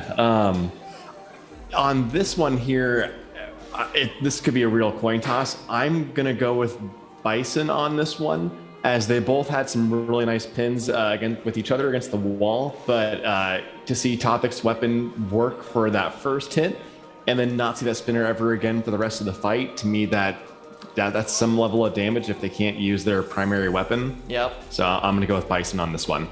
All right, we've got 1 vote for Bison. How about you, Jack? I would also give it to Bison.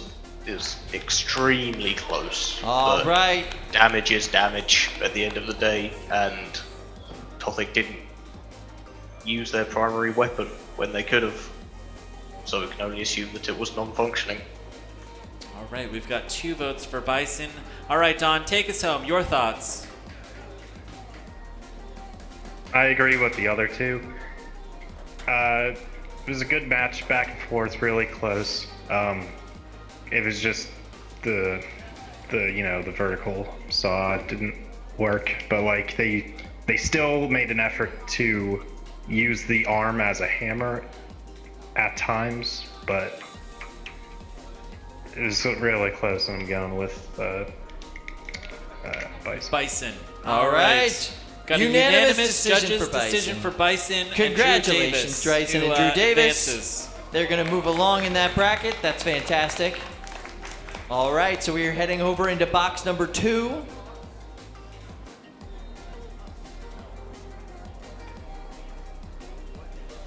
All right, this is Shredded X versus Animus. These are 2 BattleBots builders. Animus, of course, is the miniature version of Malice. Animus came first and inspired Malice.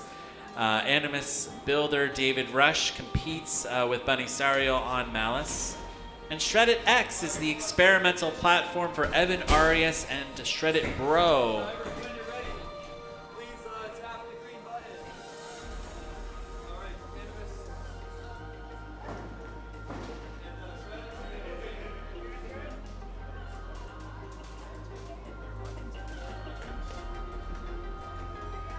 All right, on over to cage 2, and looks like both of these builders are ready to go. 8, 7, 6, 5, 4, 3, 2, 1.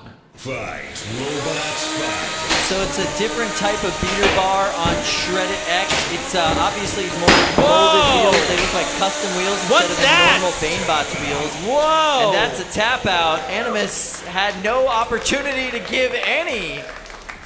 And this crowd really liked that fight. Okay. Yeah, there was no opportunity for any offense by Animus at all that match. That was all Shredded X and a big tap out. The speedy box rush is absolutely crucial to Evan Arias's it's coming. Strategy. You know it's coming, and you can't do anything about it. Yeah. You know that in under a second, Evan Arias is going to be in your face. Yeah. It's like stopping your weapon, popping you up onto the rails, and you have better have built your robot to be pretty tough to survive that first hit. And look at this. We see pieces of plastic and a wheel gone from Animus. Yeah. Wow. That tap out happened very quickly. Yeah. Wow. Yeah. In an alternate BattleBots reality, Pain Train faced Malice, in 2020. But, if we saw that, that'd be pretty Would have been thrilling. a completely different fight. Yeah. Yeah.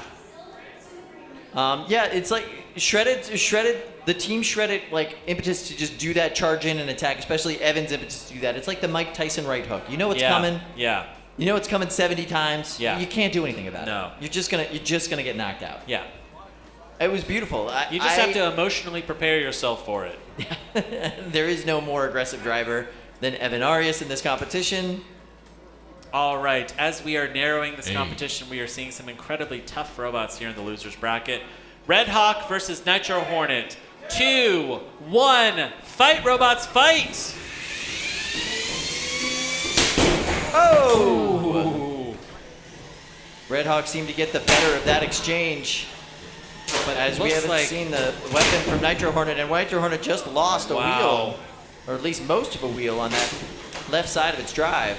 Yeah, that wheel on the left side of Nitro Hornet is no longer a circle, Kyle. No, it's kind of this odd half-circle, chewed-up shape. I don't know if there's a name for the shape that that wheel is in now.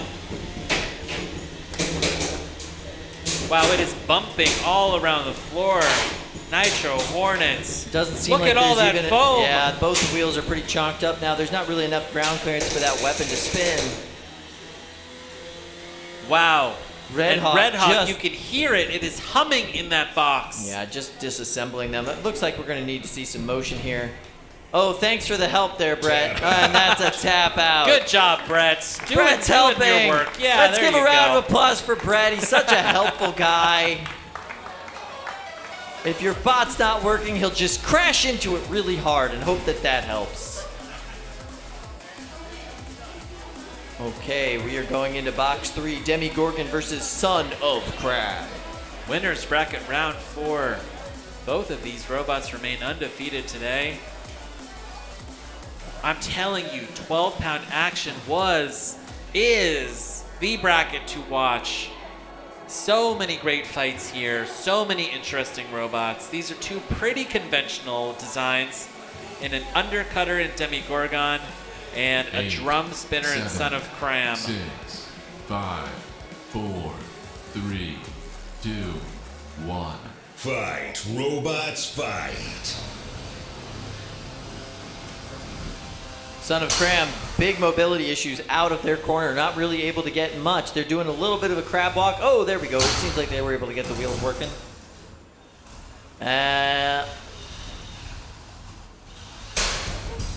Demigorgon getting the better of these two exchanges, probably because there's not a lot of force behind these Son of Cram hits without much going on with their drive. Oh, no. Wow. Oh, what a turn of events that we have here. Wow. Demigorgon is just dead in the water there. No movement at all. I mean, you could just see there's nothing behind the eyes. It's gone. That definitely feels like a wire got pulled out, you know? Yeah. Connection there inside of Battery Demigorgon. got disconnected, something. It's done. And the count out just happened. Demigorgon loses. Son of Cram is your winner. Happy round of applause for Son of Cram. That was a struggle for them, but they were able to pull out the win. Nice work, Son of Cram. So we have a super chat here from Chris DeSico, our third announcer, who is sending super chats to us, I guess. Yeah, so the following super chat is brought to you by Chimera. Chimera, it's more fun than a day at the beach. Wow. Chris is really quite serious about our fabulous sponsors here today. Chimera, one of our 4 sponsors. They're doing really great work sponsoring this event. Thank you so much. If you do want to go buy a board to ride around on the beach with, an electric bodyboard. Yeah. Chimera is the people to go to. Now, Chimera was the primary sponsor of Tracer on BattleBots last season. Chimera CEO Jason Woods, the captain of Tracer. Yep. And really absolutely gorgeous robot, Tracer. Really big fan of that design. Yeah, really interesting design, really well built. An interesting take on the meta, if you will. I like that bot quite a bit.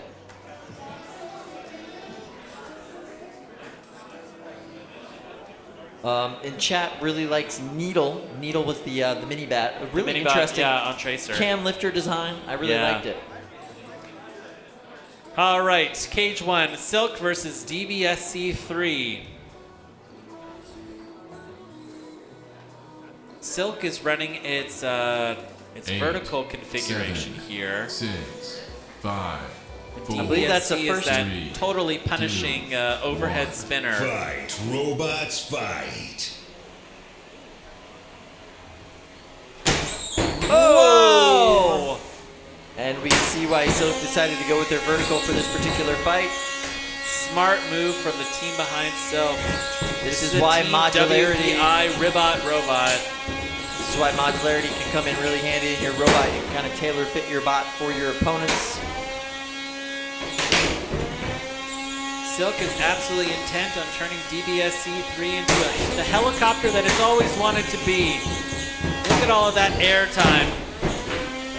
Wow. Free helicopter rides for DBSC3 here. But remarkably, the weapon on DBSC3 is still running. Very much so. It's a durable bot. I love that design. That is a dangerous, dangerous weapon. But Silk builder Christian Cooper is not afraid, absolutely bringing the fight to DBSC3. Knocking him up on top of Brett in that exchange. Christian, let's see if you can launch your opponent right on top of Brett. Brett can't help you then. Wow, look at that. Look at the weapon on DBSC3. Continues to run. Incredible reliability from that robot. At the same time, Silk's weapon has not quit this entire time. It's just increased and decreased in speed as needed, just for better control when he's moving and bigger hits when he gets in close. And it's been very effective, that strategy. I mean, it's just, there you hear it. I am just amazed that DBSC3's weapon is continuing to run with these super punishing hits from Silk. And you can see that bar is bent in the upward direction on both sides from these hits from Silk, but it's still able to spin.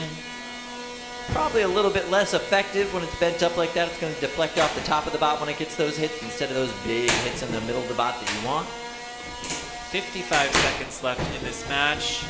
One more pop in the air for Silk, which has been in absolute control of this match from the first second of the match. It just sounds so loud inside the box. It sounds like a jet engine in there. Yeah, that weapon on Silk is just terrifying. And it's not a big hit machine. It's just a grinding, punishing machine that will not quit. Oh, it looks like we're not seeing much motion from DBSC3. That robot may be dead. Not where you want to be when we go into the end of this fight. 5, 4, 3, 2, 1. That's the match. So the last Silk impression celebrates by spinning up all of the way. Last impression that you give to the judges is Silk's fully functional weapon, and DBSC3 is just flopping. I think that this one is going to be pretty easy to call, so let's just do a show of hands. Silk. Silk, Silk, Silk. Are we going to do threes? Oh, we got audience holding up their hands too. Yeah, there we go. There audience. we go. I say democracy rules here. Silk clearly wins. Thank you, audience. All right.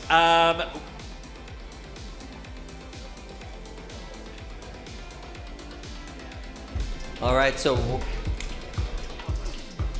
Oh, wow. All right, we're going to go to the most brutal hits of the night, brought to you by ID Tech. Kyle, look at this. We're transparent. I don't know if I like it. I'm kind of in there with them. Ouch. But Zentius still able to, and that is a tap out. Wow. Hey, it's us. Jockeying for position and advantage. Oh! Oh my God, Kyle! Oh, fast start for Hot Leaf Juice. Oh! What? Hot Leaf Juice, we'll get a shot of that later. Hot Leaf Juice just flew all the way across the box, and that's a tap out. Scary sounding blade on Red Die 12. Oh! Kyle was filled with glitter. That's very unfortunate for the cleanup crew. What? Yeah, and that ground-shaving fork on Valinor. Oh! There's a wheel on the ground, Chris. Oh, man. So Sugar Rush has got their work cut out for them here. Ooh, whoa. 7, 6. Oh! Oh! Rickety Cricket just says, I'm not going to let the match end like that. All right, so that was the one bit of help that Hellfire's allowed to get from Fluffy. Whoa! Promhita coming in with the big hit. You can hear that weapon almost up to full speed. Oh! Well, there goes that weapon. And that's the end of that. Obviously, the improvisation's working out pretty well. Oh, I see a part of that front. That flipper just hanging by a screw, Kyle. It's absolutely static. Oh! Right over top of the wedge, right into the juicy guts. Oh! That was beautiful.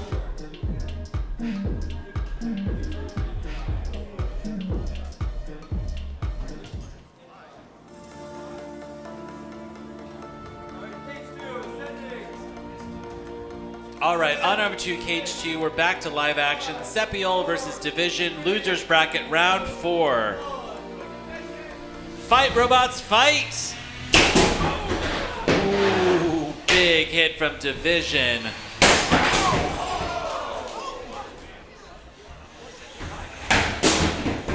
Wow. So these two bots saw each other back in May. This is the second time they fought each other.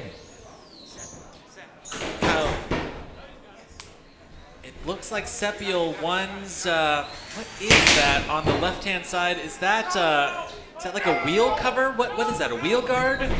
Yeah, that's a piece of one.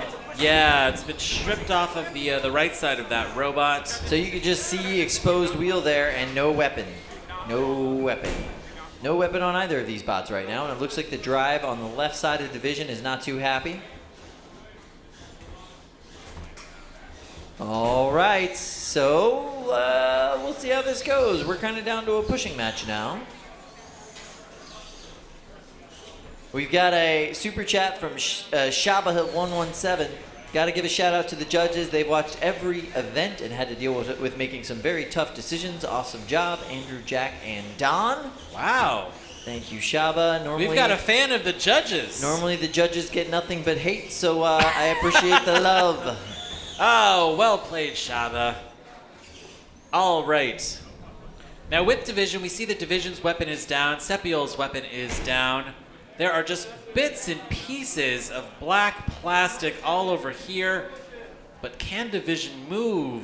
Yeah, there's no movement.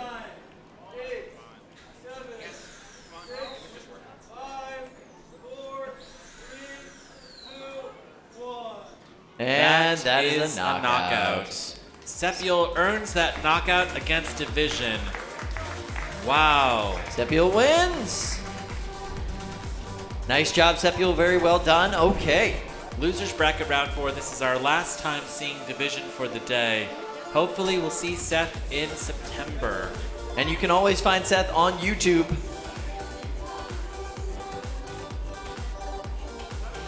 Six, 5, 4, 3, 2, 1. Fight, robots, fight! Brimstone versus Kickback. Kyle, it's like the voice of God is gone from the countdown. We don't need him anymore. We're past that now. Losers bracket round 4, Kickback versus Brimstone. Very similar designs on these bots, very similar weapon types, but they're both very well driven right here at the beginning of this match. Seems like Kickback having a harder time staying on its wheels. Yeah, you can tell the difference between the two because Kickback is a tiny bit taller than Brimstone. A little bit taller, yeah. And you're absolutely right. You can also tell that it's Kickback because it's spent a lot of time on its head. It's just kicking back, taking a break. Taking a little break. Good pushing power from Brimstone so far here.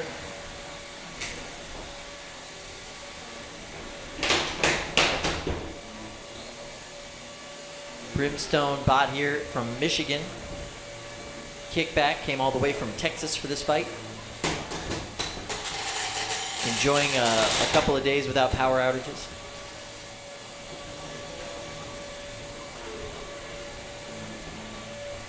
All right. And in a reversal of fortune, Brimstone was on its head. That was like a really I'm nice seeing hit. twins here, Kyle. Yeah, for sure. 90 seconds left here in this match. Brimstone is back on its head. It looks like the drive on Kickback is not running exactly the way that this driver wants it to. That right-hand side is completely locked up. They are just crab walking all over the arena, but that's way better than what's going on with Brimstone right now. That's Brimstone's one help. You get one. Everybody gets one.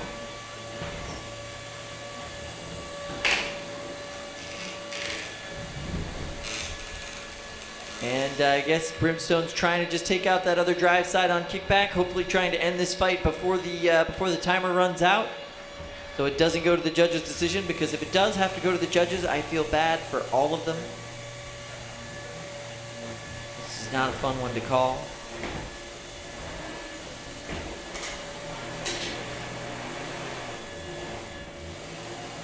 "30 seconds left in this match. Just pinning each other up against the walls. It's very hard for Kickback to get out in this position, especially since half of its drive is just not working. And it looks like the bot is just kind of off kilter. It's bent out of shape there. There we go. Able to get the wheels back on the ground and get some motion going. And they're effectively able to crab walk with 8, 7, 6, 5, 4, 3, 2, 1. That's the end of this fight. All right, power down those weapons. Head to the door if you can. Crab walk if you can. We're going to go to the judges on that one. Kyle, I felt like I was seeing double that entire match. I know, yeah. You got to wonder if the judges were able to tell them apart the entire fight. All right, let's go with Don. We haven't gone with you first in a while, buddy. What did you think about that fight? Who won that?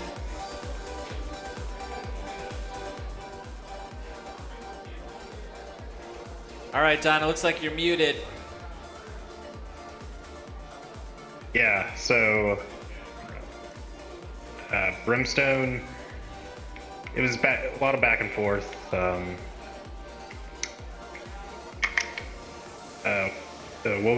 It was Brimstone and what was the other one? Kickback. Brimstone, kickback, yep. Yeah, so Kickback was get a lot more little jabs, but then near the end, Brimstone was getting a little more, had more control. Was getting a couple pins in. It was a very close match, very tough to call. I think I'm gonna have to go with Brimstone. All right, Brimstone for Don. Let's go over to you, Andrew. What are your thoughts on that match? Yeah, there's a lot of back and forth on that one. There was a time where Kickback was on its back, and then Brimstone was on its back. Kickback lost half a drive side. Brimstone lost the weapon. Yep. However, I think at the end of the day, there was better control by Brimstone. They were dictating where the fight was taking place, and Kickback was along the wall for a while, so I'm going to go with Brimstone on this one. Fair enough. All right, Mr. Tweedy, what are your thoughts? Yeah, I'm with Don and Andrew on this. It's 100% Brimstone. They just managed to keep control once both robots had lost a primary system, and once Kickback had lost that one side of the drive, they didn't really manage to use their weapons still being functional to push any aggression. Fair enough. All right, so there we go. Unanimous judges' decision for Brimstone. Thank you guys very much. All right, Kyle, I'm going to switch out here with Chris here for a second. I'm going to go back and get a snack. Go get a snack. But I will see you shortly. We're going to watch some 12-pound fights. I'm going to hang out with Chris. 8, 7, 6, 5, 4, 3, 2, 1. Fight, robots, fight. Cannibal Mini versus Hot Leaf Juice. These are two of my favorite bots in this competition. The 12-pound division really is where it's at, and that is a powerful hit from Cannibal Mini. That weapon is all the way working right now. All the way working. Oh, wow. That is one powerful blade on Cannibal Mini. Hot Leaf Juice trying to figure out a way to get a good offense on Cannibal. Very difficult. Look at ouch! That was a nice hit there. At this point, oh wow, yeah, that's starting to lose a tire. Starting to lose a whole set of wheels right there. The front two wheels getting chomped up on Hot Leaf Juice. Cannibal Mini is here from Miami. Yeah, Luke Falkingham. Very slowly but surely, they are starting to spill the tea there on Hot Leaf Juice. Hey! Oh. Tap out. Tap out. Cannibal Mini is your winner? Is wow. that? No. They tapped out. Fair enough. Your winner is Hot Leaf Juice. Looks like they lost a tire right there at the very end. Yeah, accurate.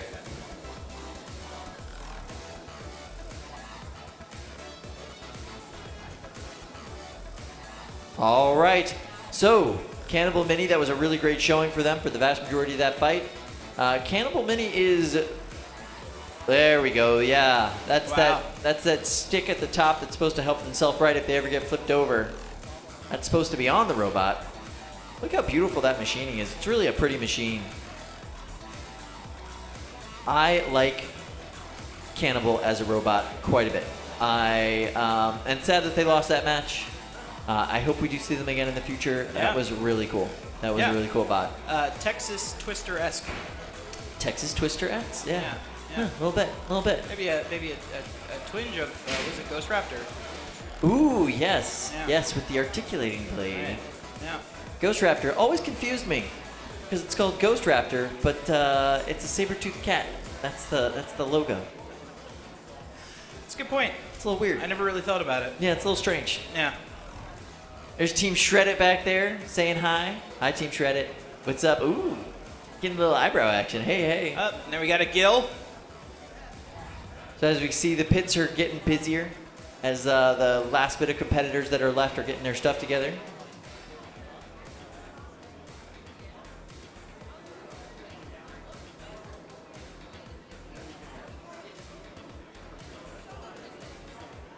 Cannibal is named after a band that Luke Falkingham is in called the Cannibal Kids. Highly recommend you go check them out. They're a lot of fun. They've got like a kind of summertime beachy vibes. Yeah, because when I think of summertime, I think of cannibals. I mean, that's when that happens. Hey, there's Zaslow up there at the sound station. How's it going, buddy? Oh, thank you, Ryan. I appreciate that. Ryan, only guy here with a better beard than me. I don't know. Might have to load two of you in a box and just have you fight it out. No, thank you. I will not win. Who's our favorite bots? Interesting. Who is your favorite robot here today, Chris? If I'm gonna just name one, wow, I might go with Milk Tank. Yeah, that's fair. Yeah. Yeah, I mean, they threw glitter all over the box and beat a really deadly robot by Isaac Mahlers. Yeah, that makes sense. It was fun. It Yeah. was a really good time. It was a really good time. Also, Billy, equally terrifying and adorable. Yeah, that's true. Equally terrifying and adorable. That is the Right. best way of describing Billy. Yeah, I don't know if he belongs in a cartoon or like as a monster under my bed. If he is in a cartoon, it is not for kids. Right. Yeah. That's right. Yeah, absolutely. I absolutely love Billy. Right now, what I'm really liking is Silent X. Yes. I mean, come on. That's Oh, man. ridiculous. The engineering on that thing is Yeah. crazy. Just to see the 2-month, the dialing in and seeing how it's smoothly. It's like it's gliding even over like some of these floors that are starting to get a little chewed up. It is more mobile than some of the wheeled Right. bots in that weight class right now.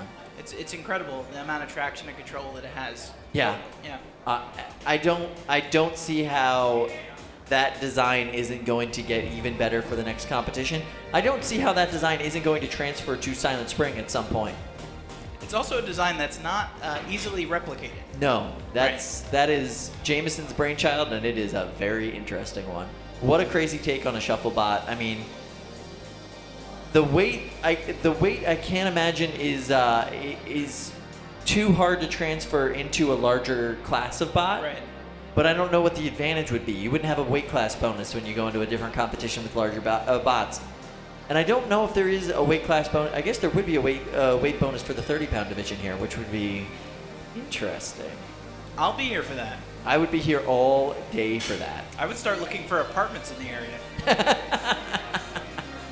That's right. One of the main attractions here in Norwalk now is the Norwalk Havoc Robot League. You can come here, check out the aquarium, go eat some delicious poke bowls, and then come watch robots destroy each other. Hey, I mean, we had international teams here. That's Yeah, cool. Absolutely. Yeah, really good international teams here all day. Contingents from Mexico City, Great Britain. Yeah, come on down, bring the family, go to the aquarium, and then watch 13 straight hours of great robot fighting. Yeah.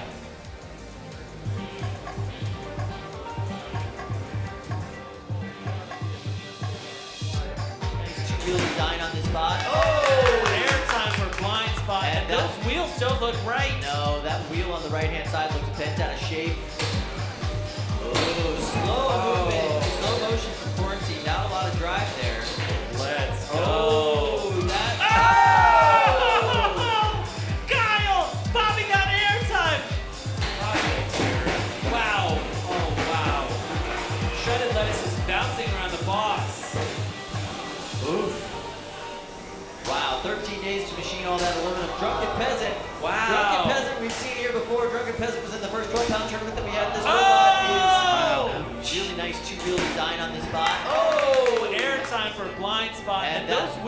look right. No, that wheel on the right-hand side looks bent out of shape.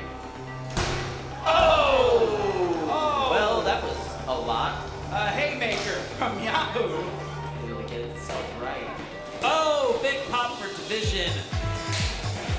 Oh, that was brutal. Just hit after hit. Every single one of these hits are going to Blackbird. Oh, Kyle! Disturbing. Oh! I love it! And you can see that last Oh, it sounded like a gunshot, Kyle! That was terrifying. Absolutely terrifying.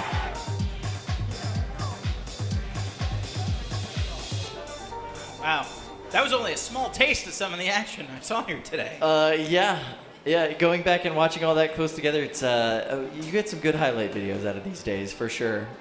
All right, so we are cutting over to cage 1 right now. Oh. Speak of the 8, devil. 7, 6, 5. I have no idea how this is going to go. Project Liftoff versus Samurai. Very strange matchup. Robots fight. Samurai, Melty Brain Spinner. Oh. Samurai, of course, an overhead attack Sawbot, and I don't know what that mini-bot, why it has a can of, is that Fresca? What's going on? Is that Schweppes? Oh, that is Schweppes. It's the Schweppes. That is a lemon lime Schweppes. You know, the deadliest soda in all of Robot Combat. Oh my goodness. Its weapon was disabled. It's the only weapon that you could turn in for a 5-cent deposit. Yeah, really economical. Samurai certainly has the tactical advantage in this match with that front wedge. But he's still not able to really kind of corral Project Liftoff. No, Project Liftoff is having a hard time kind of staying in one place and getting up to speed, perhaps because this floor is as damaged as it is. This is like watching a pinball machine. Yeah, it really is. Normally what you'd see is Project Liftoff staying in one place and getting that bot up to speed. That way it's able to actually kind of control its motion by changing the speed and torque on the wheels. Oh.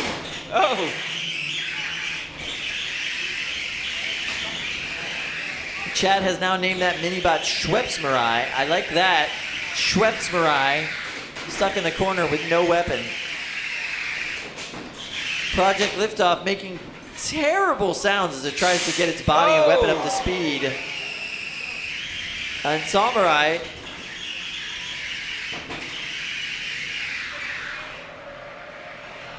We got a super chat from Ian. Should have used a can of Iron Brew. That must be a British thing. I don't Iron know. Brew, of course, being the national bird of Scotland.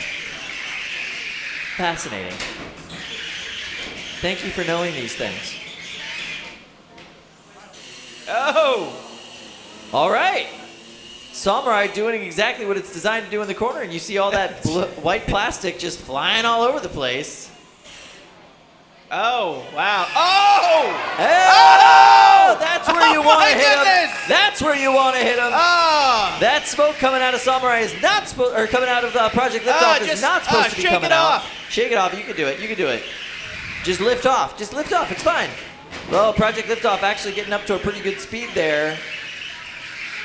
But every time they stop, you see that smoke wisping out of the top. That smoke's supposed to stay inside the robot.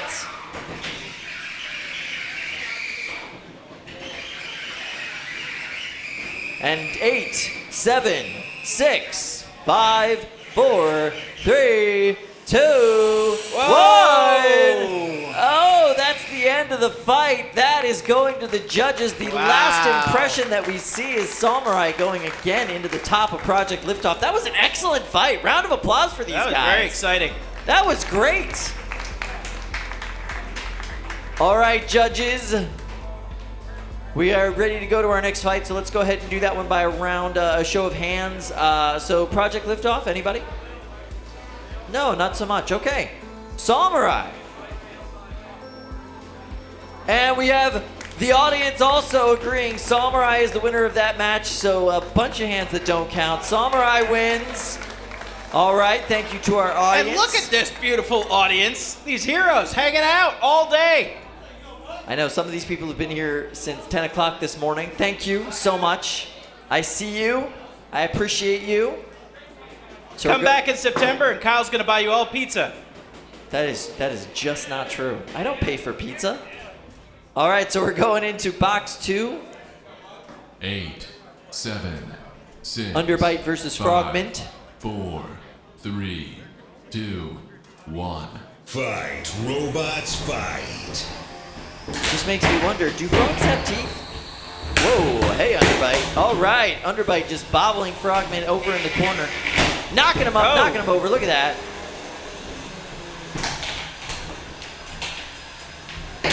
Oh, there it is, there it is. They're grinding. Weapon-to-weapon contact there. Weapon-to-weapon contact there, just end over Frogman. end. Underbite not giving Frogman a chance to mount an offense at this point. Frogman's been inverted about 15 times in the first 30 seconds. Yeah, hard to tell as the driver where the top and the bottom is. And we there got we a go. tap out. Well, they landed on the weapon and tapped right out. Underbite wins. Nice work. Dominant performance by Underbite. Round of applause, please, for our dear friends Underbite. Celebratory dance. That was fantastic. Nice work, everybody.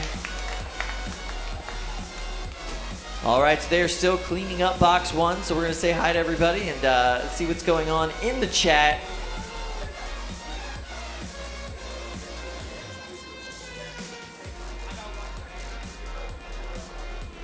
This is a weird way to spell Underbite. Somebody just spelled Underbite, Underbyt 3. Is that like the British spelling? I'm not sure. I have seen some chatter, more chatter about Iron Brew. Of course, if you like soda and you like gum, it's the best of both worlds. All right, so we're going into box 3, the big box. We're going to see Keminote versus Pramhida. 12-pound robot action. Look at the size of that belt. It's a chonky belt. Okay. Losers bracket, round 4.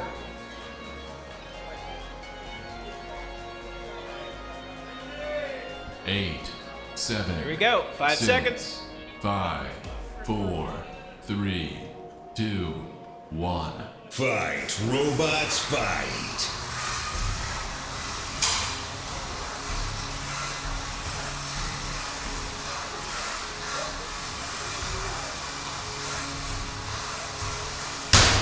Whoa!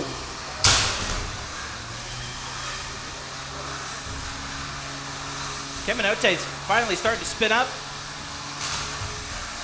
Pramhida just took a minute to figure out where it was in the box. Still seems a little disoriented. Keminote unable to capitalize on that, though.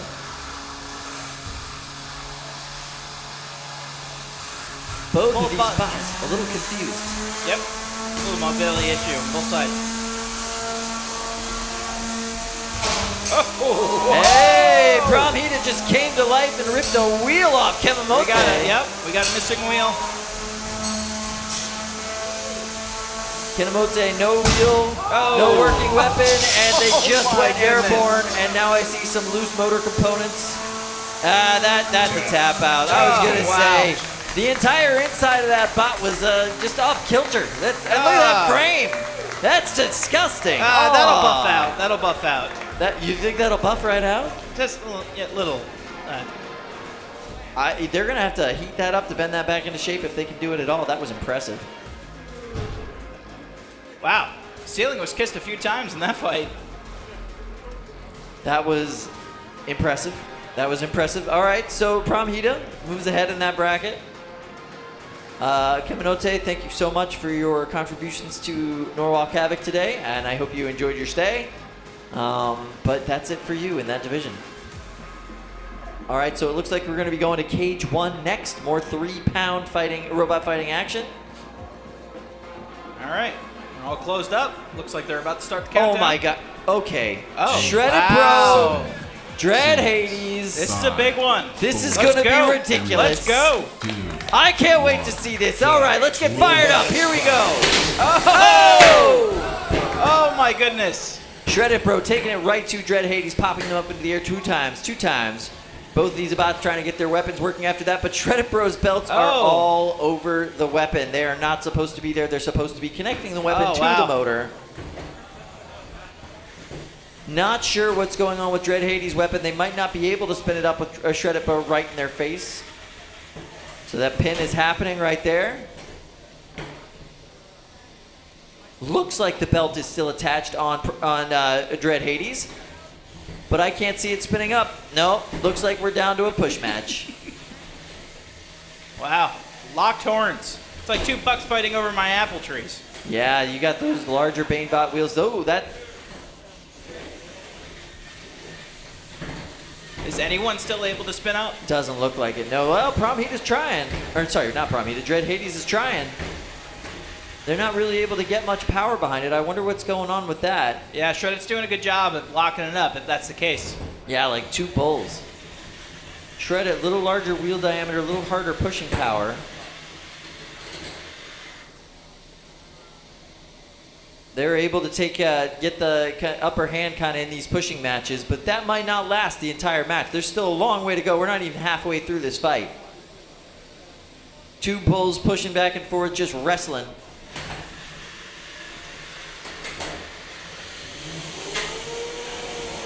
Got somebody in the chat just said it's push it, bro. I like that. Whoa, that's a weapon. That is a weapon that is fully working on Dread Hades. This match completely just changed in dynamic. Now, normally, I would say that there is a very, very good chance for Shredded Bro in this match, but normally, Shredded Bro is not going up against as talented of a driver as Tyler Wynn. This is going to be a hard one to come back from. Yeah, this is going to be a good last minute. And that weapon coming back to life changes everything. Tyler was holding his own in those pushing matches, but it is not a pushing match anymore. It is Tyler Wynn with an active weapon, and that is always scary. Oh, another big hit. That was beautiful. Beautiful hits there from Tyler Wynn and Dread Hades. Shredded Bro as aggressive as ever, but to no avail with this very, very powerful weapon of Dread Hades, just knocking them back and forth every single time. Shredded is still it's not afraid to just keep ramming away at that full speed weapon. No, the best they can do right now is break the weapon on Dread Hades before we go to the judges, but we are almost there. 10, 9, 8, 7, 6, 5, 4, 3, 2, 1. That's the end of this fight. Power down your weapons. Head to the door. Round of applause. That's 2 of the best drivers you will ever see in this sport. Don't call it a comeback. Wow. All right. That's going to the judges. We're going to have to talk about that one a little bit. So, all right. Jack, we haven't gone to you first in a while. Are you comfortable with that, buddy?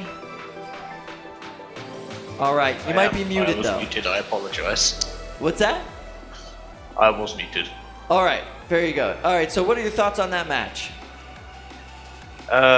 It's got to go to Dread Hades. That weapon coming back to life just gave them complete control over the fight, and Shredded Bro didn't really have much of a chance after that.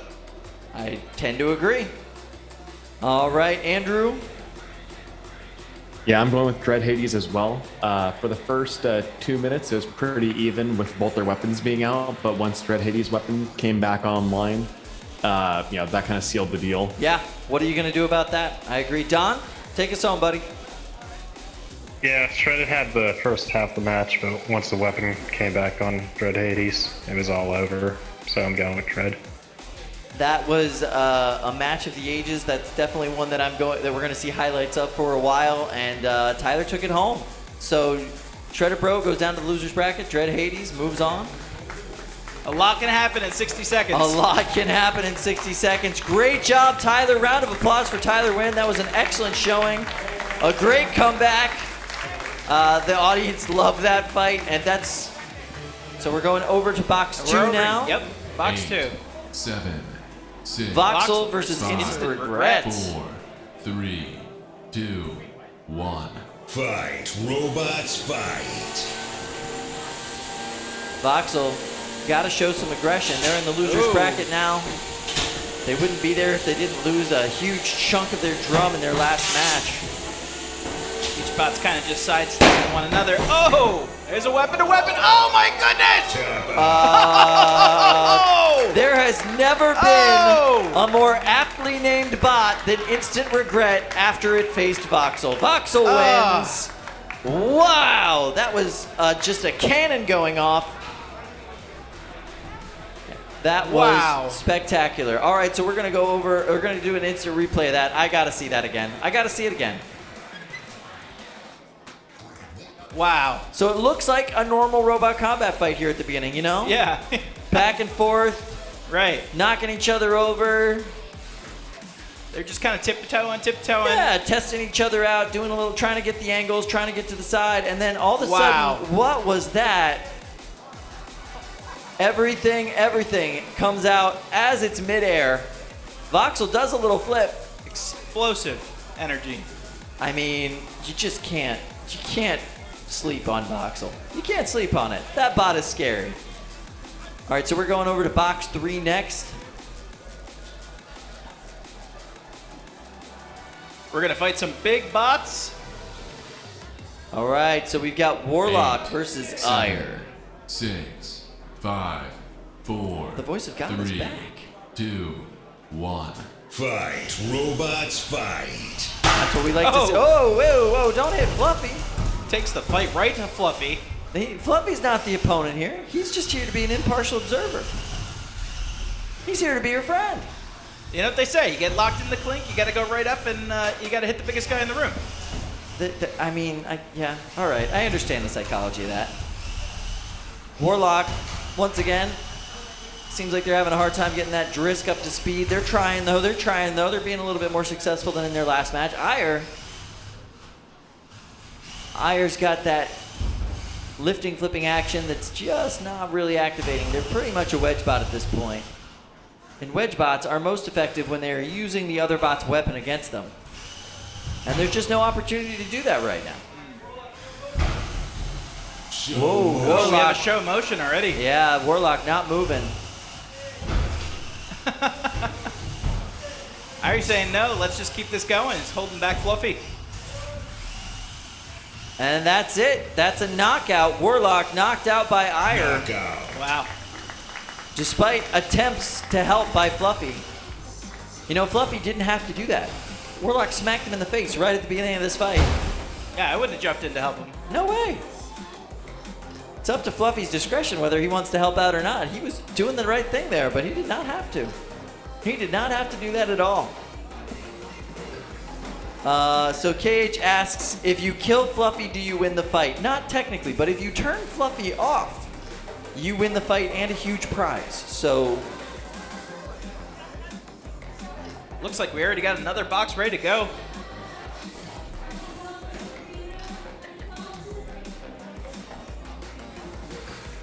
All right, we have loaded up Black Adder 7, and Bison. 6, 5, 4, 3, 2, 1.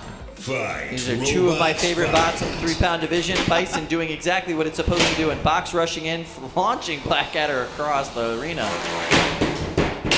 That's what you want to do when you are a wedge bot. You want to get behind them. You want to launch that weapon into the wall. You want to launch that weapon into the corners. You want to launch that weapon into Brett if you can. Because the idea is to break that weapon on something that is not you. Wow. Wow. That might have been it. That might have been it. That might have been the broken weapon. Bison's strategy perfectly executed in the first 30 seconds of this match.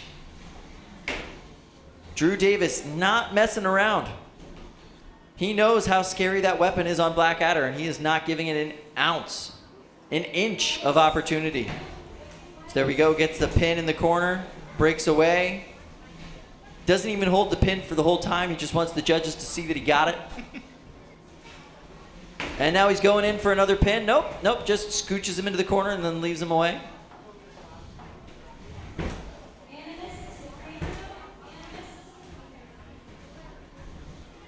Blackadder doing a really good job avoiding the pin for Bison now. Displaying a little agility there. Absolutely, really nice driving.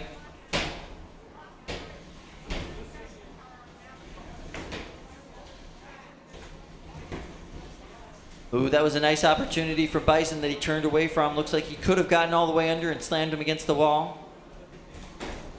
Oh, and there he goes. He's getting corralled in a corner. Corralled in a corner. Got a nice lift there from Bison. Just had to show the judges that he had control of that situation. And another one there. There he is. This is what Bison is designed to do. That's a good corral. Speaking of corral, if you don't want your kids corralled for the summer, why don't you sign them up for one of the exciting programs at IDT Tech? You're really good at bringing those sponsors into it, man. I appreciate that. I mean, they're new to me, and I know it's new to you, but you just bring them in every time. I love it. Bison just showing so much control in this match. Blackadder doing everything he can to avoid it. And while that is a commendable effort, it is hard to win a fight when you're running away.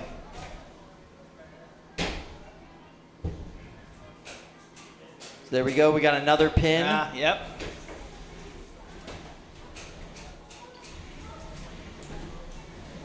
And we get another pin and another corral from Bison, and that's a tap out. All right. I understand where he's coming from there. That was a really good showing from Blackadder. He did a great job today. That is his last fight for the evening. He can now go home and go to bed before it gets too late. Thank you, Blackadder. Let's give him a round of applause. Yeah, he had some definitely, really great fights today. Just huge improvements from his last tournament to this tournament. And his bot was already very successful at his last tournament. So, like, mad props to that team. They're just doing a really great job. So we're going to go over to Cage 2. That's where the fights happen. 8, 7, Brimstone 6, and Red Hawk. 5 seconds. 4, 3, 2, 1. Fight, robots, fight. Actually, All right. Red Hawk's all fired up.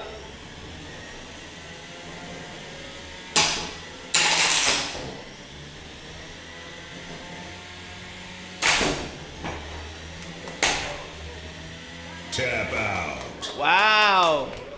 Fast tap out here in this match. Red Hawk looking to raise its ranking here at Norwalk Havoc. Yeah, wow. Looks like there's a piece on the floor from Brimstone. And Red Hawk is your winner.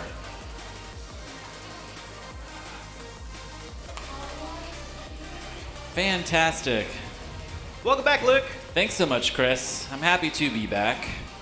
And I heard in the back there in the green room that we are going to be running the stream for another half an hour. We're going to cut it at 8 p.m.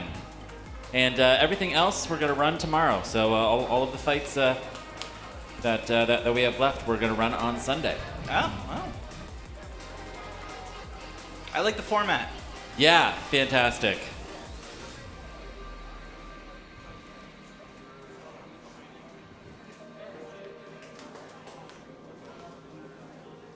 All right, we've got a shot here of the pits. Now this is the Cybears team, the local First Robotics team.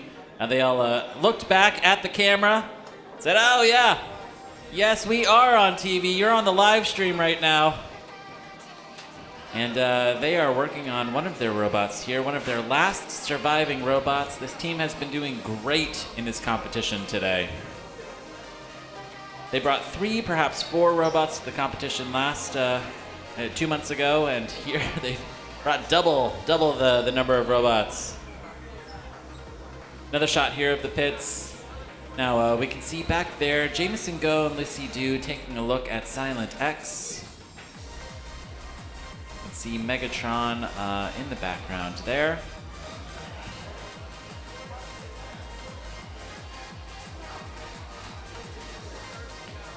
So we've got a question here from the chat. What did UFO Joe use instead of wheels? Now, originally UFO Joe was planning to run a foot, so like a walking leg, but they couldn't get the leg working. So their plan was to just run that 4-pound ring spinner as fast as they could and try and get a little bit of lift and move around. We obviously didn't see great locomotion from that robot. Right. In this competition. It could show motion, just not. Yeah. All right, we're going to go over to box 1. Here we have Honeycomb versus Hyper Bite Roll. Losers bracket round 4. Action. 8, 7, 6, 5, 4, 3, 2, 1. Fight, robots, fight. Fast start for the mini bot of Hyper Bite Roll, which is really going straight to Honeycomb, but it looks like there's a bunch of metal on the floor. Chris, where's that metal from? Wow. Is that metal or is that a piece of tape? You know, as this day goes on and on, it is harder and harder to accurately use your forks in the front. Yeah, that's true. If you have ground shaving forks, you're going to you're gonna have a bad time. You're gonna have a bad time. Yes, absolutely. You're gonna find every single one of these divots in the floor. Now this is incredible. Box 1's floor is absolutely wrecked. This is modern painting that we're looking at here.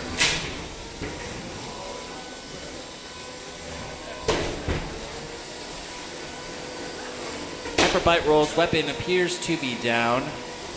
You can still hear that grinding from Honeycomb. Honeycomb has successfully got under Hyper Bite Roll and is pushing this robot toward the corner of the box, effectively high centering it, pulling those 2 front wheels off of the floor. Oh, incredible reliability from Honeycomb here. Loses bracket round 4. Just you know, it's a solid little aggressive bot, I tell you.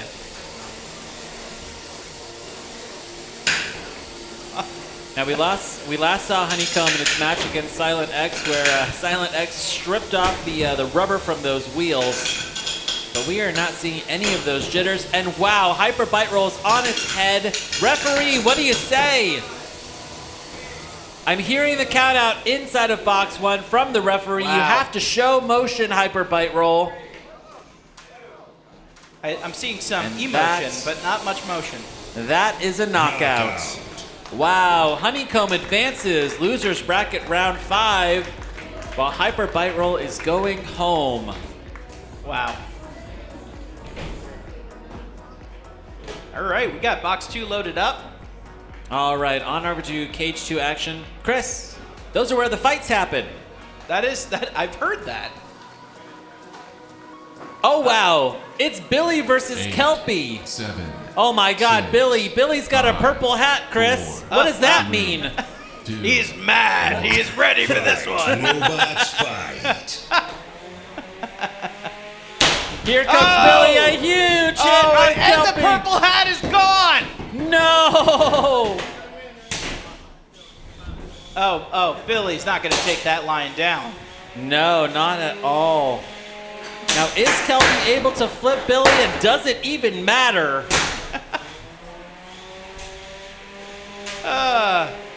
This sad little purple hat is just being pushed around inside of the box.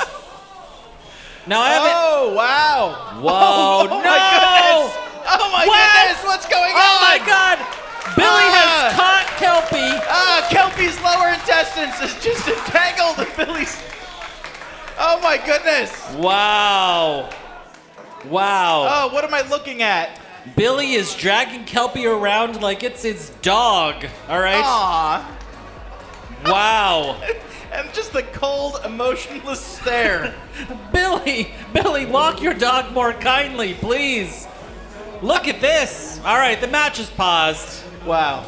We are going to send in the crew to see if they can pull that that piece of wire out from inside of Billy's weapon. Poor Billy, look at that. Billy is a victim of his own success, Chris. Oh, wow. Billy's hungry. It's been a long day. Wow. That's something else. All right, we see Jonathan Clark going in there to make Billy safe before they try and. Okay, so we got that clamp there. My goodness. Look at that. Look, it's the stony eyes of a killer, Chris. a child-sized sociopath. Chris. I don't know if that's gonna work. What?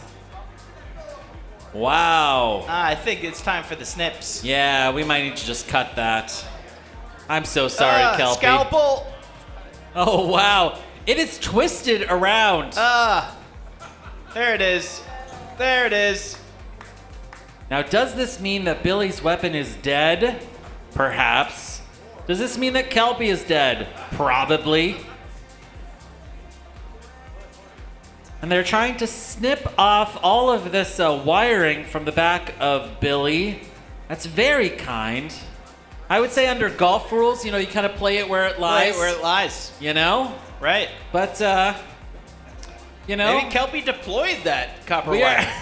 We are affecting the outcome of this match. I don't know how I feel about that.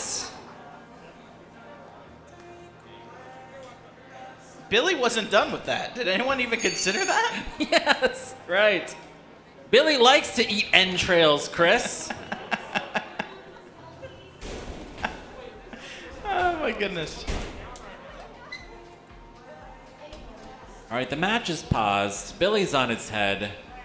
Wonder if Billy can spin. I don't think it can. I don't think Kelpie's going to fire, but let's see what happens anyway.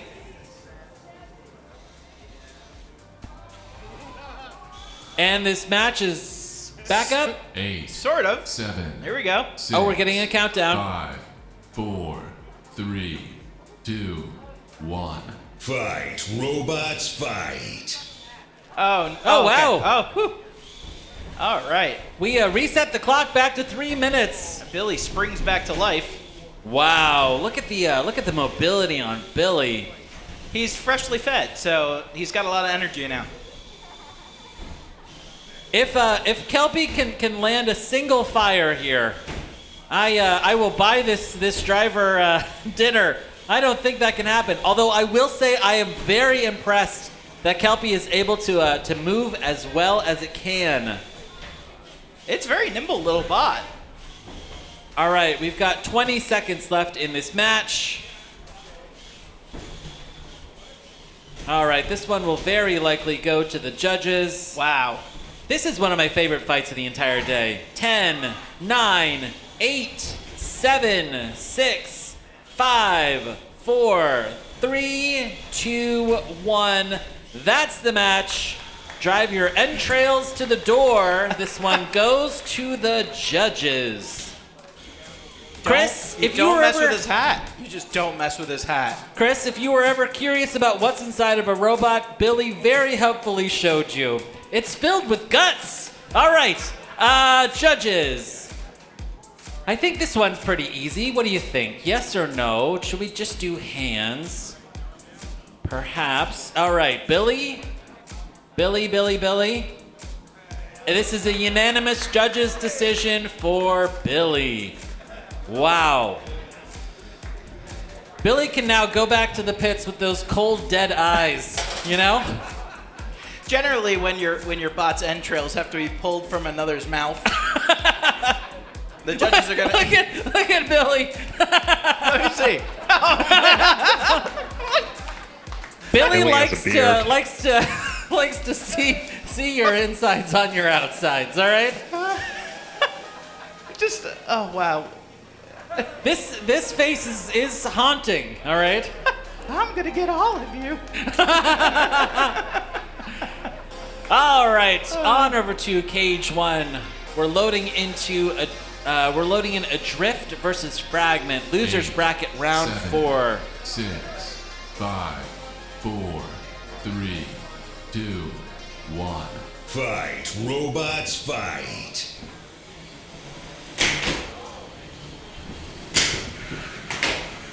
All right, we got Kyle back.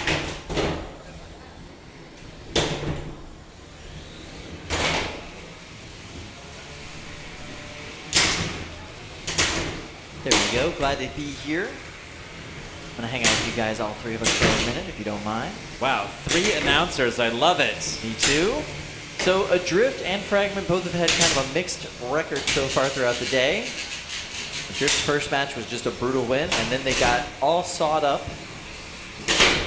by Samurai. Fragment.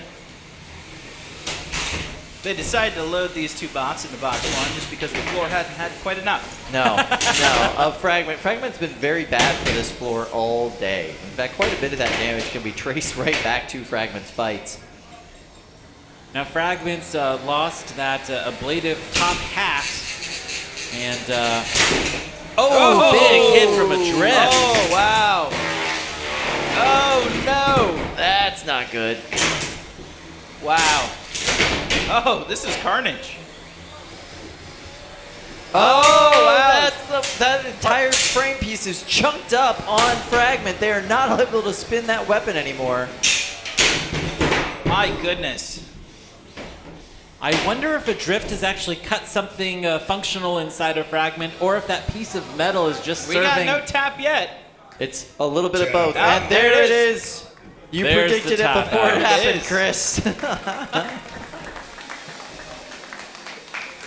Wow.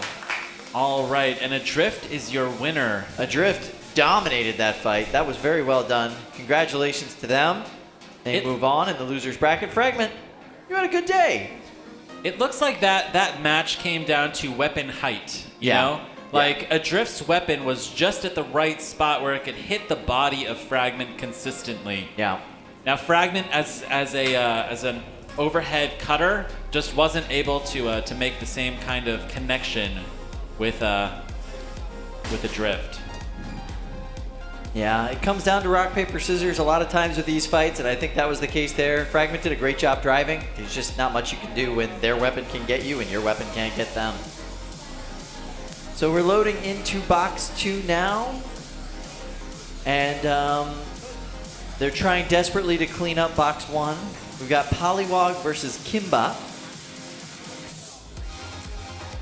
Winner's bracket round 4 action here in the Beetleweights. Polywog, 8, of course, 7, driven by 6, 5, David 4, Jin, captain of 3, Ribot. 2, 1. Fight, robots, fight. Big aggressive box rush from Polywog, which is absolutely intent on stopping Kimba's bar, and it looks like they have successfully crawled up inside of the body of Kimba. I think that bar might actually be mounted inside or like lodged inside. We got Match pause. Yeah, they are all the way stuck. And Bert is shielding the kids from seeing the carnage behind it. Kimba, of course, is one of our international teams here.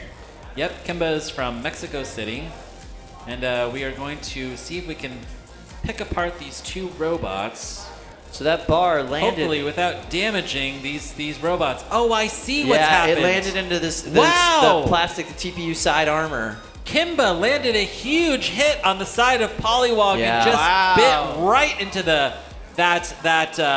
those wheel guards. Doesn't look like anything functional was damaged, but when they get pried apart, that side of Polywog is going to be a lot more exposed. Yeah. And this is just attrition damage on Polywog. We were talking about that damage on Polywog and how it looked battleborn at the beginning of this. I don't know if it would have split apart like that Wow. the first time that piece of armor was put on, but Incredible. Now they're trying to negotiate how to split apart these 2 robots in an efficient manner. you notice they were able to get the safety in on Polywog there while they're doing Wow. this split.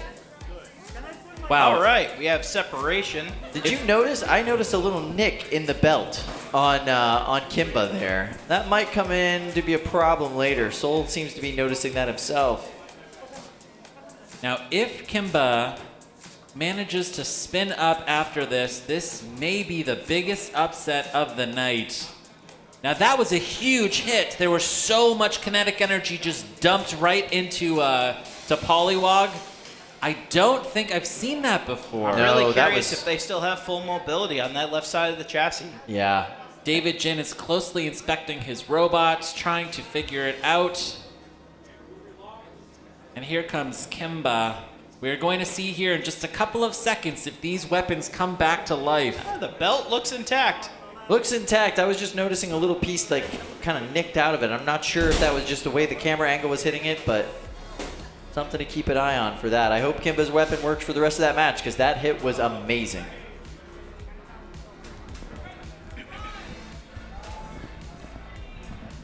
Some might even say fantastic. All right, we're back on. There we Kimba's go. weapon is back. And it looks like Polywog is still running. Yeah, weapons fully functional on Polywog. Looks like the drive is happening on both sides. They're just missing a big piece of the armor there. Got to be careful when you're going against a powerful horizontal bar spinner when you're missing some of your side armor. Those wheels are... Two wheels! Two wheels! Two wheels! Two hits, Wow. two wheels, Wow. tap out. Polywog wins. Wow, Oh, incredible. wow. As they say in Boston, thanks for coming out. That was great. That was very nice. All right, so that's box 2 action. Box 2, you can always tell the floor is much nicer in there. They haven't had so many shell spinners or ring spinners in that particular arena. Yeah. And Now it from looks what- like we are loading into Cage 1. Wicked Wedge versus Gem So. Oh, this is Winners gonna be bracket fun. round 4. I'm looking forward to this match. These are 2 robots that are undefeated so far today. One of them will be kicked down into the losers bracket here shortly. Yep. Cage 1's looking a little wrecked. And remember, if something's wrecked, why don't you go ahead and buy some stuff from Argyle Materials? Go ahead and fix that. Yeah, they'll help you right out.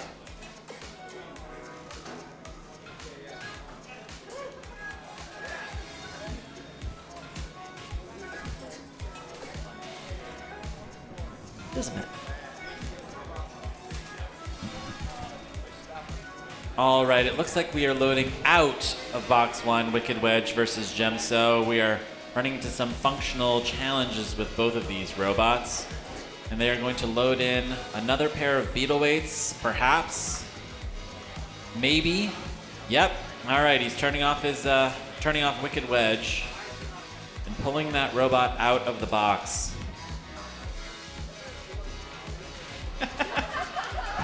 David Willis says, dude needs a chair. I don't need a chair. I've been sitting all day. I'm just fine. Thank you though, David. I appreciate you.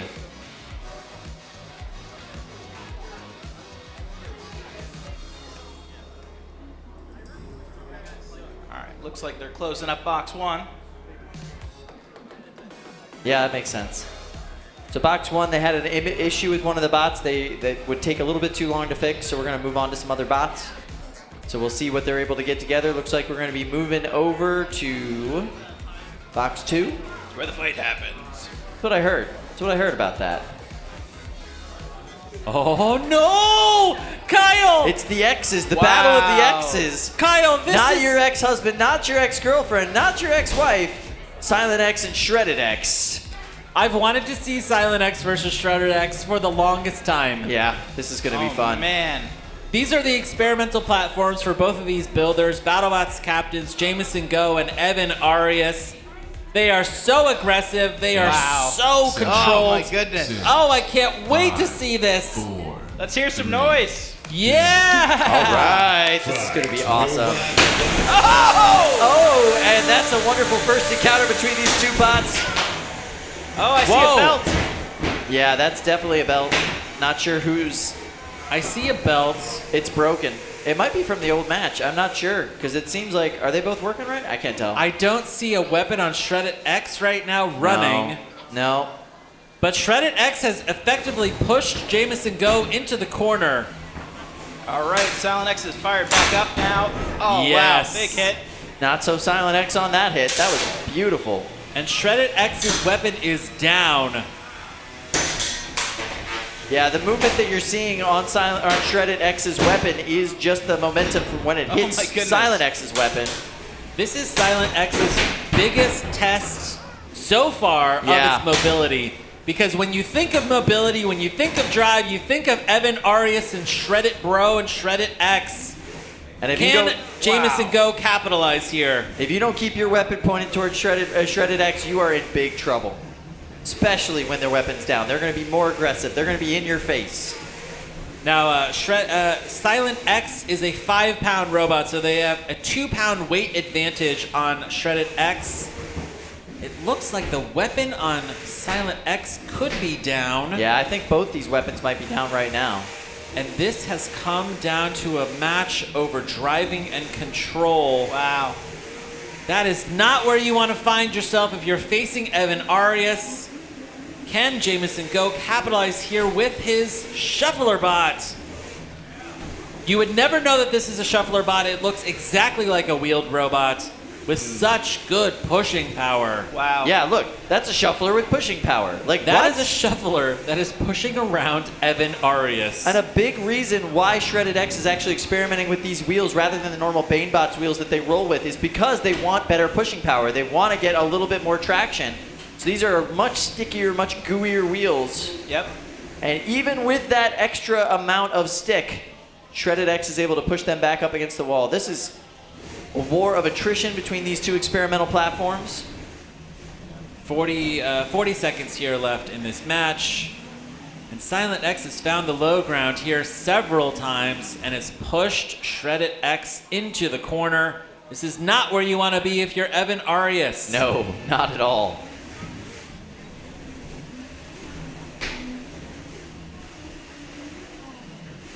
And there we see again another pin from Silent X.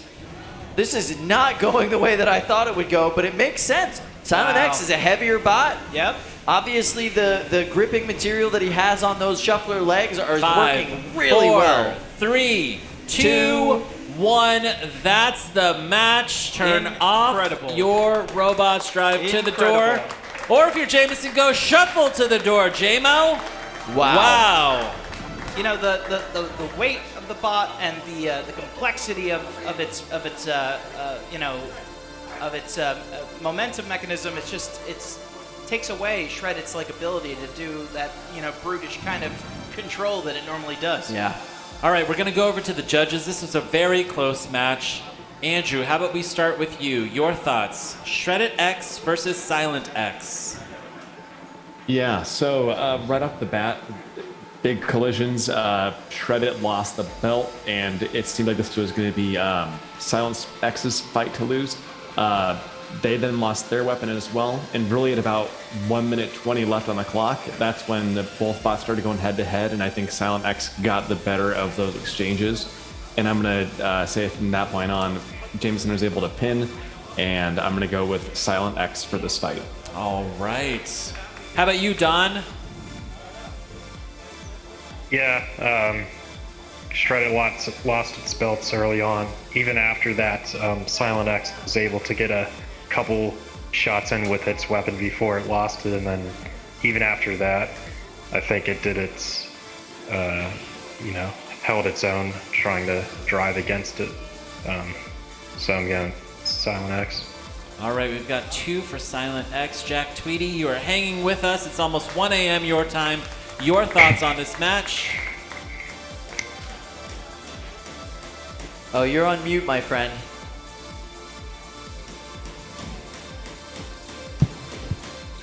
Hello? There Yep, we we go. can hear There he you. is. All right. Okay. I give it to Silent X as well. They just massively outpushed Shredded Bro even when both weapons were down and got more shots in while their weapon was running. All right, Yeah. we have a unanimous judges' decision for Silent X. Fantastic work, Jameson Go, with that shuffler That was so bot. good. He shuffles into winner's bracket round 5, which we'll see tomorrow. All right, we're going to go over to the big box. We're going to see the 12-pound robots here. Oh, yeah. Nightcrawler versus Bobby. Wow. 4, 3, 2. What is the color of 1. Bobby's hat? Fight, robots, fight. It's a blue hat. It's a blue hat. The weapon on Nightcrawler is at exactly the right height for Bobby's blade to run into. We're going to see some weapon-on-weapon impacts if Bobby's able to get that blade up to speed, but so far we have not seen that yet. And you see those bouncy, foamy wheels just bouncing all around. But Bobby doesn't want to fight. Bobby's a pacifist. Bobby's let a him out. pacifist. Bobby's a sociopath. Oh! And there goes the weapon. Bobby was Oh! slow playing us this entire time that weapon is going. Bobby says, I don't want to fight, but you forced my hand. I have to do it now. Forgive me for what I do. Now you can hear the weapon on Bobby just humming inside of that box. And that drum on Nightcrawler is not functioning right now, and it looks awful. I mean, Wow. It is just ripped up. Oh, Wow. Bobby's taking some big bites here. If you look at the front of that drum, it just looks torn up. Yeah, Wow. there is no reason, no wonder it cannot spin. Oh, Oh. Bobby, Oh. okay, Bobby's able to move. Nightcrawler, are you able to move? You're getting a little fluffy assist. This is your one fluffy assist. Nightcrawler's able Movement to at a one wheel, turn, but that's it.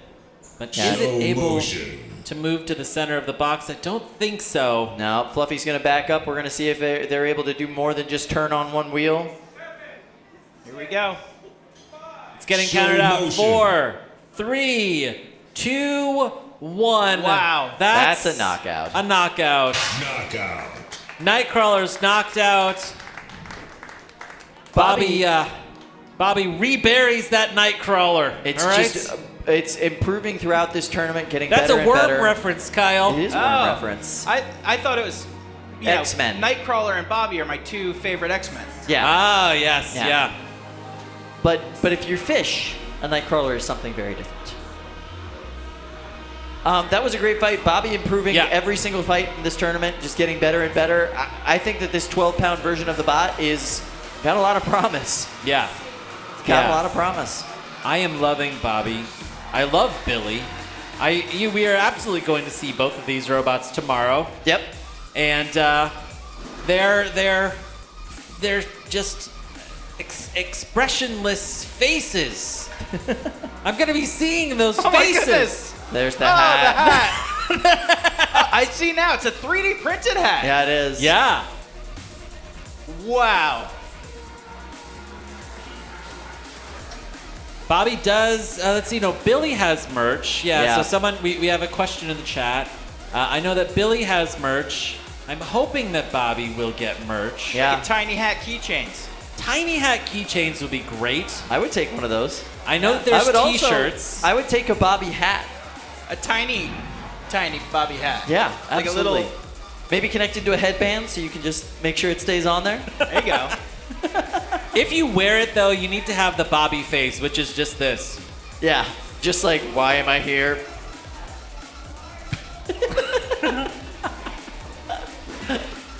Oh my goodness. I think this is the beginning of a fan club. I would join that fan club instantaneously. I would chair that fan club. And so we've got, let's see, about 5 minutes left in the broadcast. Are we loading any? They're cleaning out cage 3 right now.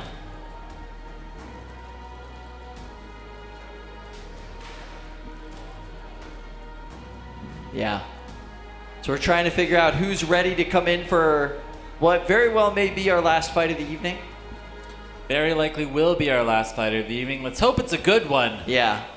Now, if you've been loving the stream today, now watch for the link for the stream tomorrow. We are going to be fighting the rest of this competition.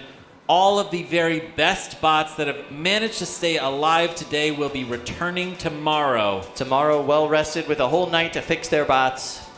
If Totally you gonna love change. Shred It Bro, if you love Billy, if you love Bobby, if you love Silent X, they are coming back tomorrow to hash it out, to see who's going to take home the golden dumpster. That's right. I think David Willis captures it nicely. He says, before I don't have a chance to say it, NHRL Robot Builders, thank you for an excellent day of excitement. Noon tomorrow can't come soon enough. Oh, I'm looking forward to this one. Loading into the box here, 2 12-pounders, Pramhita versus Cannibal. You see the driver of Pramhita is turning on his robot, trying to listen for what I think is a little song that the robot will play to you when it says that it's ready. And big shout out to Luke Falkingham, captain of Cannibal, for the matching jacket with his bot. You gotta love the branding. Yeah, Elk Robotics, they are branded out for this. Losers bracket round 5. Cannibal Mini versus Pramhita. One of these robots is going to be going home for good tonight, while the other will stay alive in this competition and return tomorrow. You know, let's put Cannibal the Mini robot. is just kind of Tokyo drifting back to his corner. I was gonna say, let's put the bot that's doing a little shuffle 7, in the far corner. That's the way to do it. 4, 3, 2, 1.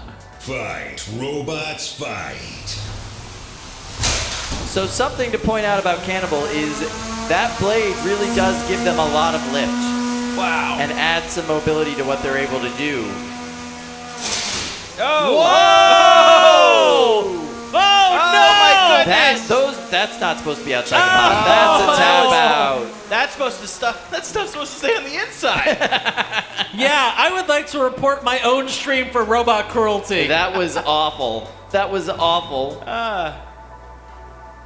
All right, we've got a super chat from David Willis who sent us $5. Thank you, David. Thank you, and David. He writes, can't wait to see this live and later Wow, that's compete graphic. there. That is amazing. I hope that we have inspired you to come and compete here at Norwalk Havoc. And I hope that you're loving the robot carnage. Where and, did the bottom plate go? I just was looking at it. I was like, but where is the bottom plate? Is it somewhere else in the box? It vaporized. It completely vaporized. So we're going to quickly clean out this arena, and we're going to go do one more 30-pound fight before we move on and finish out the broadcast today. Who's it going to be? Who are the last two 30-pounders? Check the bracket. See what we got. But my guess is it's whoever's working the most feverishly back there.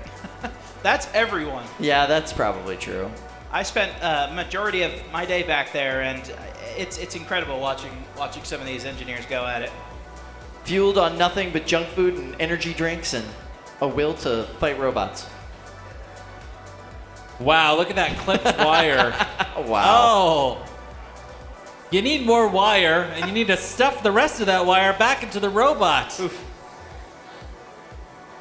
All right, in 30-pounders, it looks like we have losers round 5 still left. Megatron versus Ire. This will be a rematch from earlier in the day when Megatron sent Ire down into the losers bracket before being upset by Yahoo itself. And now Megatron and Ire will face one another once again.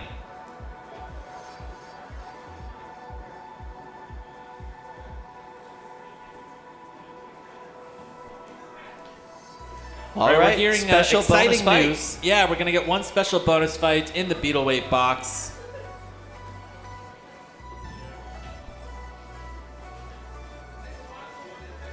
So something that we wanted to let the builders know in the back.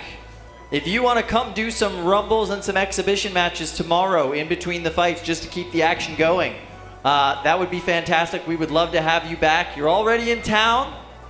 Come on back, hang out, get some food, get some drinks, and fight some robots with us. We'd love to have you builders. And we'd love to see so many of those great competitors that lost their last losers bracket round come back and fight. I'm looking forward to tomorrow. It's going to be great. Yeah, me too. Total game changer. Everybody's going to be well rested. Everybody's going to have a whole night to fix their bots. I mean, it's going to change the entirety of the championship round of this tournament. Totally different dynamic than anything we've ever had. Now looking into Cage 2, I think that is Voxel.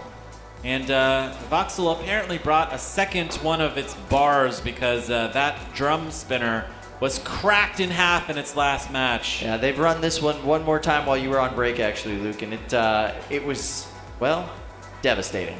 Wow. Those are fast back-to-back matches. Yeah, very fast.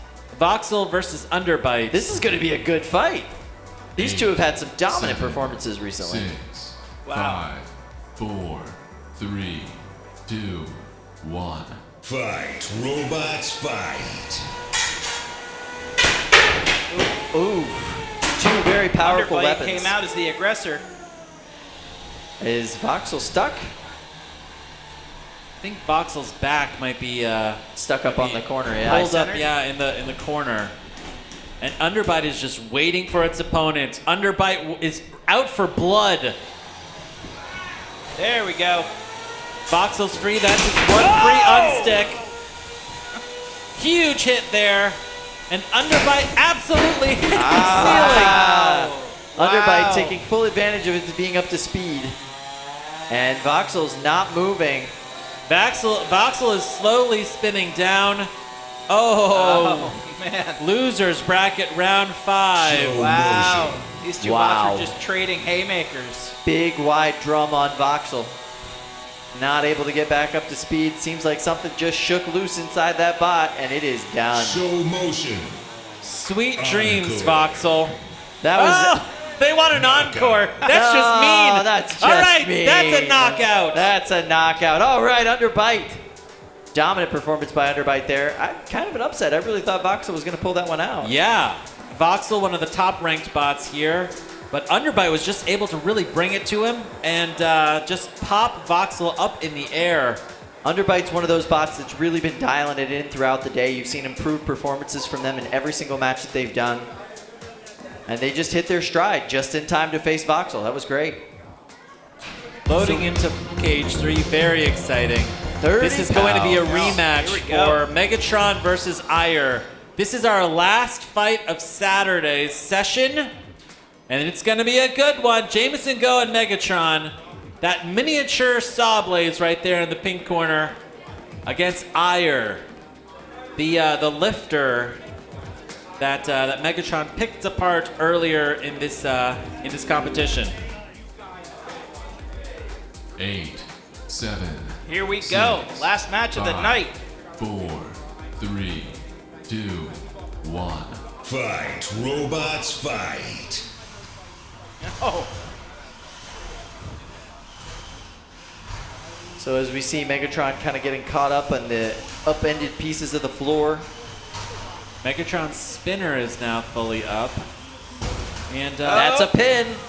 And are we going to get a hit? Oh! Kyle, I felt that.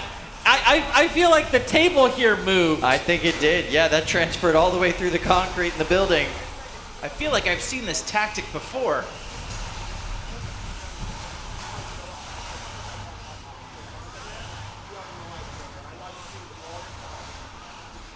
Oh, and it looks like Ire might be stuck there in this torn up plywood floor. Able to extricate themselves. Can Jameson Go here land another massive hit? Oh, that's where he wants it. Oh, no. Here we go. Oh, no. Whoa!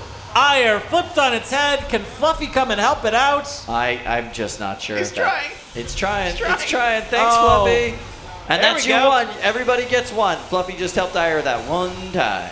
All right, let's see if JMO can do it a third time. Capture Ire with those long forks. I saying, You know what? I didn't hear no I'm bell. done. I'm hiding.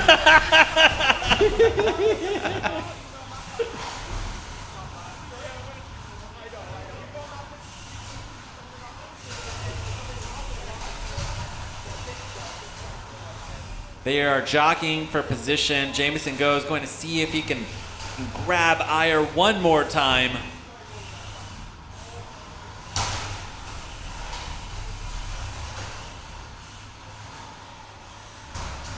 All right.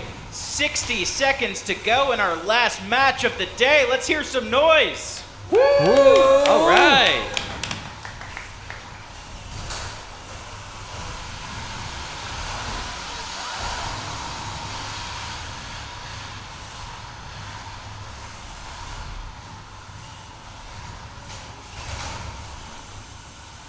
All right. 35 seconds left. Jameson Go seems to be having some trouble with this floor. Yeah. You know, Megatron is not as mobile as it would like to be. It's landed 2 massive hits, Definitely a couple of those forks are dragging. but Ire is not giving up. Ire has pushed Megatron into the corner. Wow. And they've kind of Wow. got a clamp 10 on. seconds. 9, 8, 7, 6, 5, 4, 3, 2, 1. That's the end of this match. Wow. Weapons down. Drive back to the door. Round of applause for these two builders. It is incredibly difficult to go all 3 minutes with Jameson Go, but Ire has done it. Let's see if it's enough for them to get a win here, which would be a massive upset. It would. All right, let's go on over to the judges. Andrew, let's start with you. Your thoughts here, Megatron versus Ire. This is a pretty close fight. It's hard to judge. I'm gonna go with Ire on this one. Megatron was down half of their drive I understand where you're coming from. for a majority of the fight, it seemed like. Yeah. And in terms of control, most of the engagements had to come from Ire going in to make an aggressive maneuver. I'm going with Ire on this one. Yep. Kyle, I'm making the Billy face for real. Yeah. All right, Don, let's go with you. Oh boy. What do you think? Well,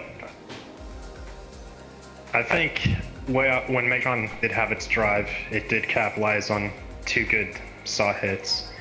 And even after it lost half its drive, Ire didn't really...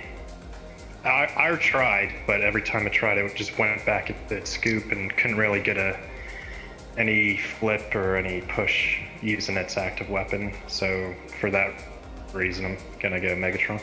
All right. 1 vote for Ire, 1 vote for Megatron. Jack Tweedy, you're gonna send home a very good builder. Who's it gonna be? Let's break this tie. Okay, so in my mind, Megatron losing one side of its drive should give it to Ire, because Ire may have taken hits and got stuck on the forks, but it never lost use of any of its primary forms of attack or motion or anything, whereas Megatron lost that one side and it really inhibited their ability to make any aggressive engagements. So I would give it to Ire. I can't disagree with that call. I can. Wow. Split judge's decision. Don Dorfler, you and I, we are simpatico on this. I'm gonna register a complaint, but thank you anyway, judges. Ire advances with a split judge's decision. Nice job, And Ire. will face Yahoo in the 30-pound finals. Incredible. Wow. This is a great first day. Kyle, debate me on this. Megatron, you don't think Megatron won that match? I They think they landed massive hits. They Okay. did. What did Ire do?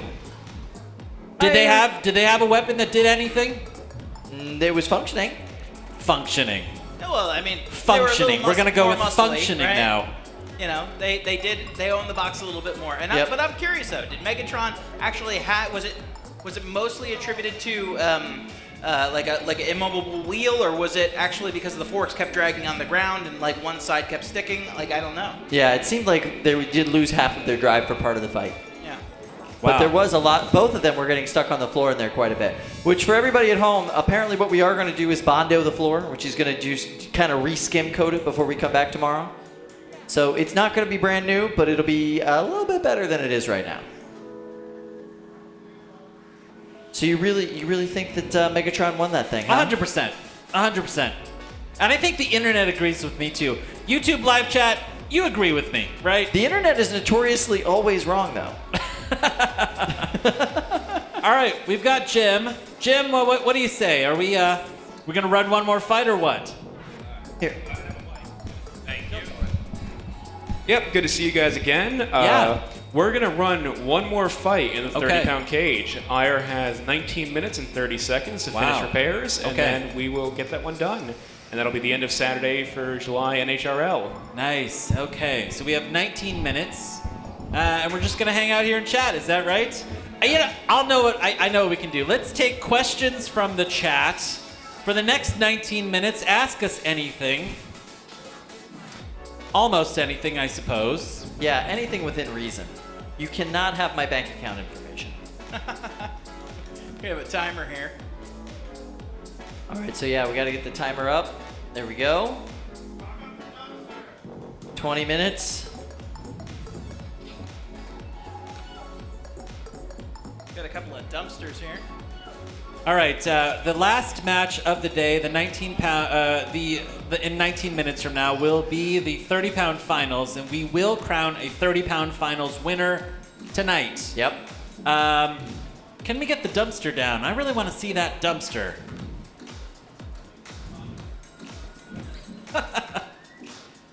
Seriously, it's clearly Luke is the best member of Behind the Bots. No, before that's the not show, true. but after the show, I'd say it's Lindsay. So Jevin Woodrow has very kindly asked us. That puts me in the bottom half. Who's the best member of the Behind the Bots podcast? Okay, David Willis asks, who did you say was in the next/last fight of the night? That will be Yahoo versus Ire. That's right. Ire now has 17-ish minutes left to rebuild after that super punishing fight against Megatron. Yeah, that was not a fun fight for them. What an upset. Oh my goodness. Dorfler Robotics asks, does this mean I can eat lunch? Yes, Don, please. Yeah, Don, go eat. It's good that you're advocating for yourself. Go and eat lunch for sure. Yeah, please.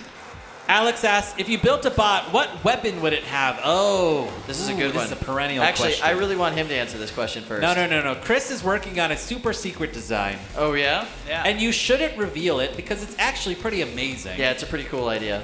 So I will say I've seen the drawings. Color me intrigued. And if any engineers out there are excited about this idea, feel free to come and join me and help me build the bot because I don't know what I'm doing.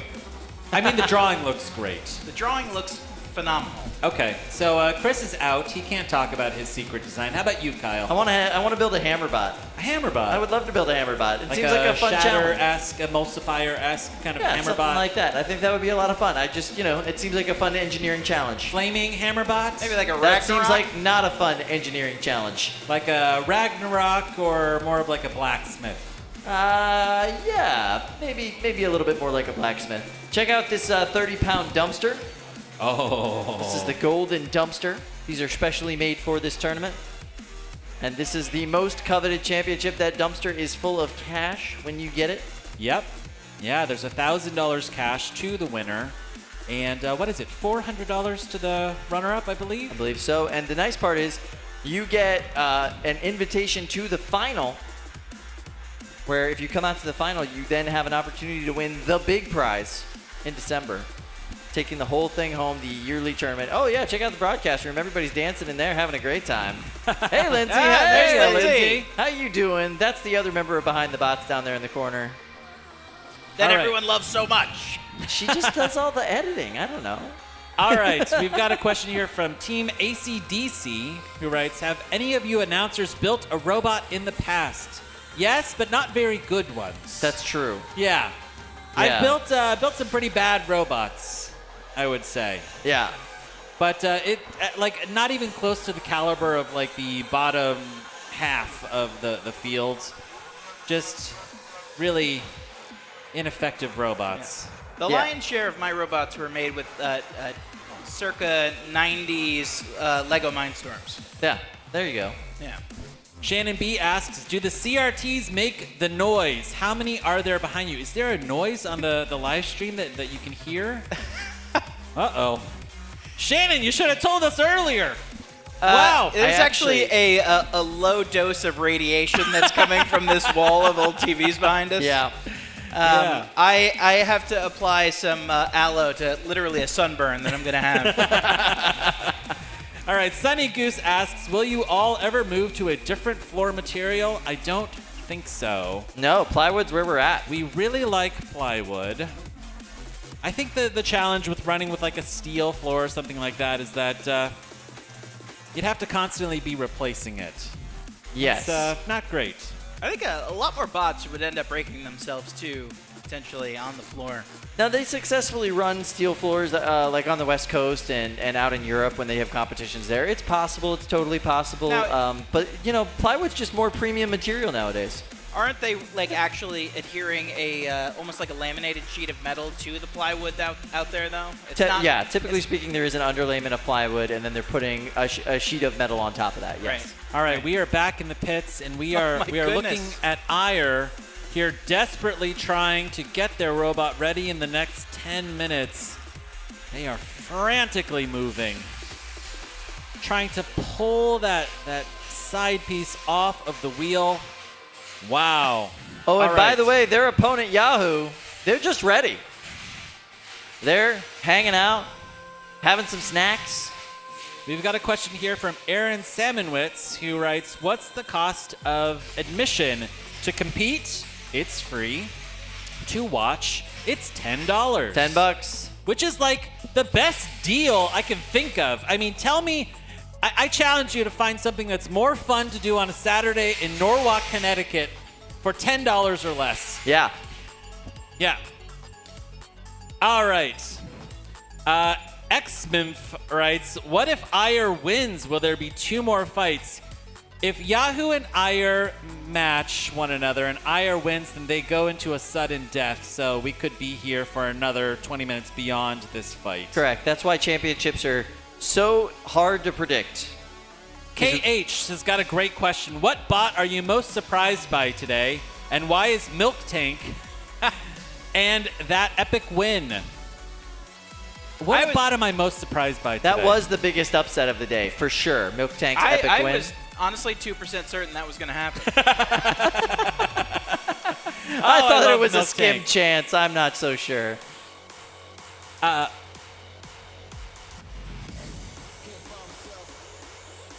All right, we've got a question here from Alex R, who writes, if you were to see one bot from BattleBots as a beetle weight, which one would you like to see? Now that is a good question. That's a question we've never been asked before. It is interesting. So we saw the 3-pound version of Malice today, right? Yep. If I could see, okay, I know. I'd want to see Shatter. That beautiful, like, sparkly exterior.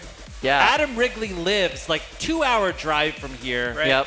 He's got to come. He's got to build, you know, a little tiny Shatter and bring it here. Does Omni Wheels translate to 3 pounds, though? That's the Heck real yes. question. Yeah, definitely. Really? Yeah. I feel like the weight would be just I mean, too look, much. with Emulsifier at Moto, he built a shuffler bot, which was absolutely punishing and scary. At 30 pounds, plus he got the weight bonus for it. Right. Yeah. I would be surprised if we didn't see Adam Wrigley appear at Norwalk Havoc sometime soon. And putting a walking device on his 3-pound robot to get a 5-pound robot. 5-pound hammer bot. Four-Faced Shepherd asks, how did Norwalk get so big so fast? I think it's maybe Norwalk's shipping industry. You know, they're right on the water. Yep. And That's they've got probably it. amazing restaurants. I mean, really, They really this city do. is, Yeah. is coming It's a nice, up. clean city. You know, it's Yeah. it's just very well put together, pretty well designed. Norwalk Havoc, founder Austin McCord also built a massive company here called Datto. That's so, right. Datto's also helping grow the Norwalk economy. We did But a very interesting municipal question. I really like that. Me too. Me too. Yeah, that's good. If Austin is any example, obviously the people from here really care about this town and want to invest in it. So, that probably has a lot to do with it. All right. Luke Quinn wants to know, who will you interview next on Behind the Bots? Luke, that's a good question because I haven't set that up yet. Yeah, we haven't called anybody. I don't know, Luke, are you busy? Do you want to come be on Luke the show? Quinn, how about you come on the show? That'd be fantastic. That would actually be really fun to have you All on right, the show. I'll text you, Luke. Yeah. Okay. Aaron Salmonwitz wants to know, Kyle, what's your beard routine? Oh, well, I use a beard oil, and then usually I'll do a straightening hot comb through it in the morning. But on a really humid day, that doesn't help so much, so I'll have to re-hit it again at noon just to make sure it all stays down. Otherwise, I just get this puffball thing going on. Every morning at 5 a.m., he goes out to a stream and just catches a trout by hand. At 5, I'm usually wrestling a 5-year-old and a 6-year-old to tell them to go back to bed. So, that's my usual 5 Chris, a.m. we've got some good news here from the chat.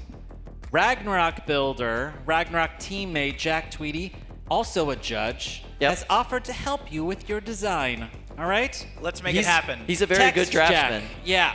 Okay. If you've seen his Vanguard drafts for the bot that he was going to enter this year, we'll figure out how to attach the Heartbreaker to my design. I mean, I think that's downright necessary, yes. Although All right. that might have been a Tim idea, not a Jack idea. I'm not sure.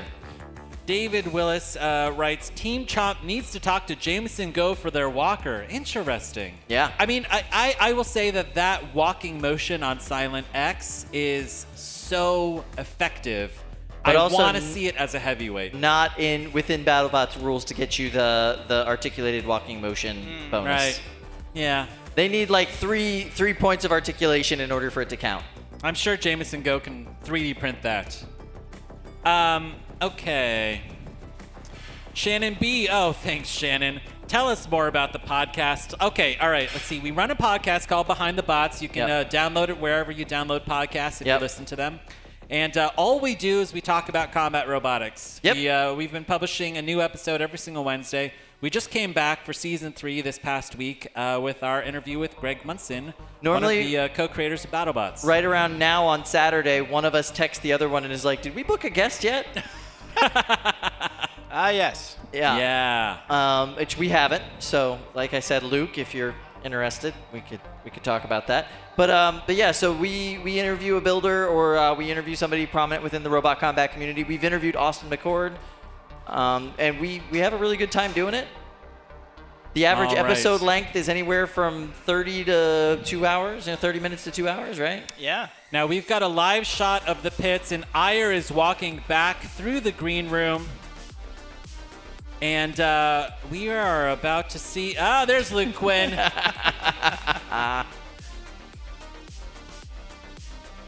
And Iyer here is going to emerge from the green room and straight into the big box. You can see a little bit of how the sausage is made. This is the layout here at Norwalk Havoc. Now, both Iyer and Yahoo earned wins over Megatron to get here. Yeah, that was the bot to beat. Absolutely the bot to beat. All right, so just a reminder, if Yahoo wins, that's the match. That's the championship. They get the golden dumpster. They get the cash. They get to go to the final.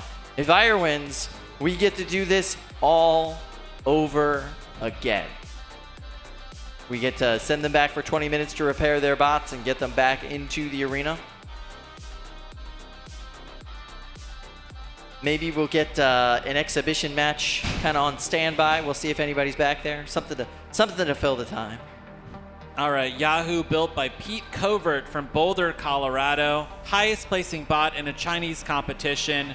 Versus Iyer, this is a brand new design from Sam Hansen from Baltimore. Spring-loaded flipper. Boulder, Colorado. Super high kinetic energy drum spinner versus a spring flipper.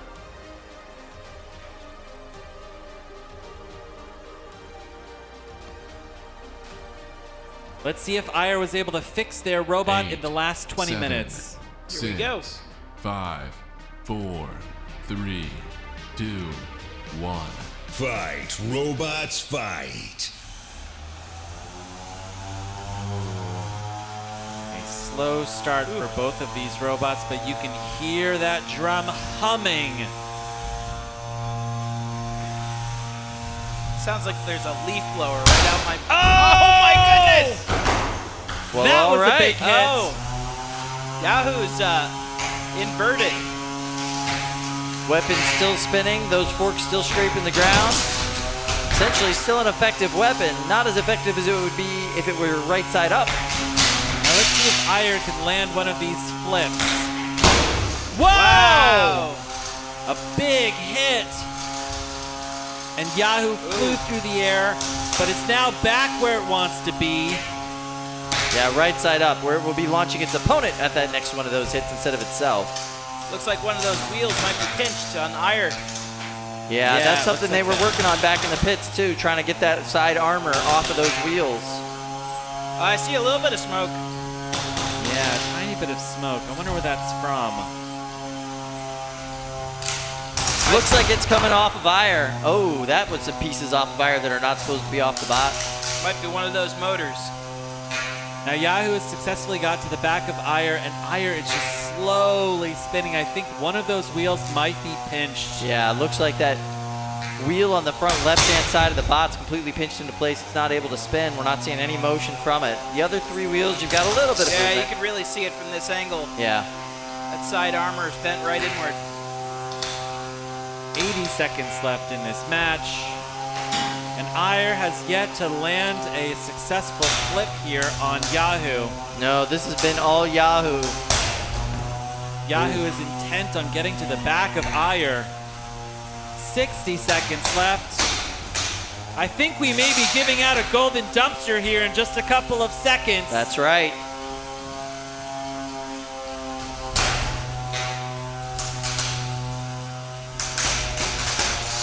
Big grinding hits. And it looks like some of the rubber perhaps or the foam from the back wheel of Ire is coming off.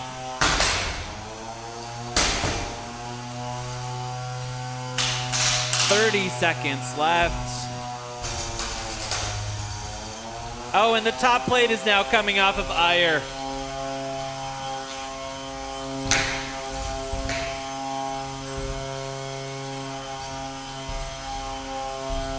Ire's been in control this entire match. Yahoo's trying to square up for one last hit. 7, 6, 5, 4, 3, 2, 1. That's the end. Oh! That is a great last impression for the judges. In the last second of that match, ripping off that top plate of Ire. All right, now as Yahoo spins down, we're going to go to a judge's decision. Now this is a judge's decision that will seal the, seal the winner of the 30-pound golden dumpster. Let's start with you, Don. Your thoughts on this fight? I thought it was pretty straightforward. I think Ire probably should have been counted out a couple times, but I'm gonna go Yahoo. All right, we've got one vote for Yahoo. How about you, Jack? I would like to say Ire just to mess with Don's lunch plan. No, it is right in front of me. No, it's got to be Yahoo. All right, 2 votes for Yahoo. Take us home, Andrew. Yep, we're going 3 votes for Yahoo on this one. Yeah, they won. We'll go with that. Congratulations to Yahoo. Come on over, collect your prize. Clear, decisive winner here. Judges, thank you so much for your work today. And Jack, thank you for sticking with us. I know that you're in the UK and it is very late your time. Thanks so much for your thoughts. Thanks so much for your energy. And here comes Yahoo. Pete, let's put Yahoo right here. Let's have you come around. And I'd love to learn a little bit more about your robot.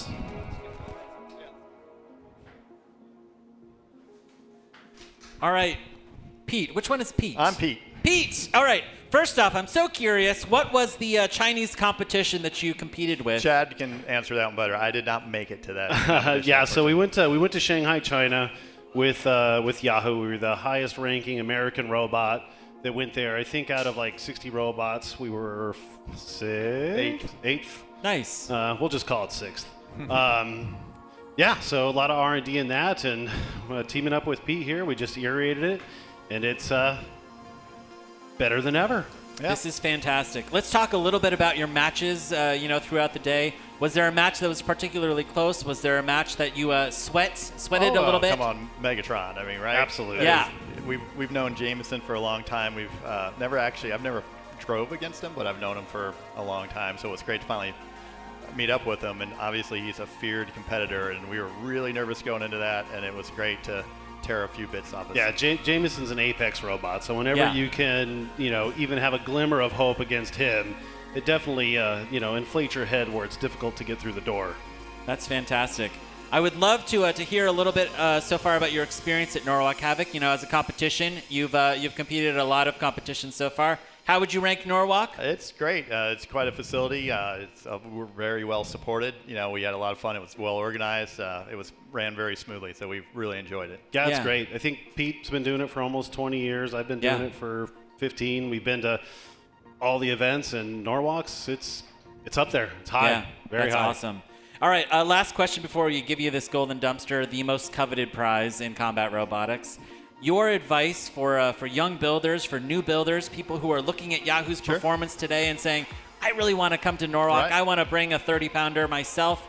What's your advice for those builders? I think the best advice is to actually show up at a competition. Experience, you may not do super great. You're not probably going to win the whole thing on your first trip, but the experience you're going to get at a competition like this, it's priceless, and you'll learn a whole lot. We fought a couple of first-time competitors today, and they had a lot of fun, even though they didn't win all their matches. And I think they walked away pretty happy and a lot more knowledgeable. And you can't get discouraged. That's one of the big things. You absolutely can't get discouraged, because if you don't have stumbles and if you don't have failures, then you're not going to get those opportunities to learn, to make your robots better, continue to the next version until you're at that top where you're going toe-to-toe with the people that are winning right now. You have to have those failures so you can learn and have success.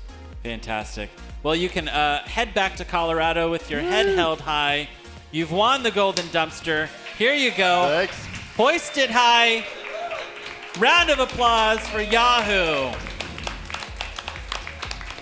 All right, this concludes day 1 of our live stream. Looking forward to seeing everybody on the live stream tomorrow at 12 o'clock. Thank you so much, everybody.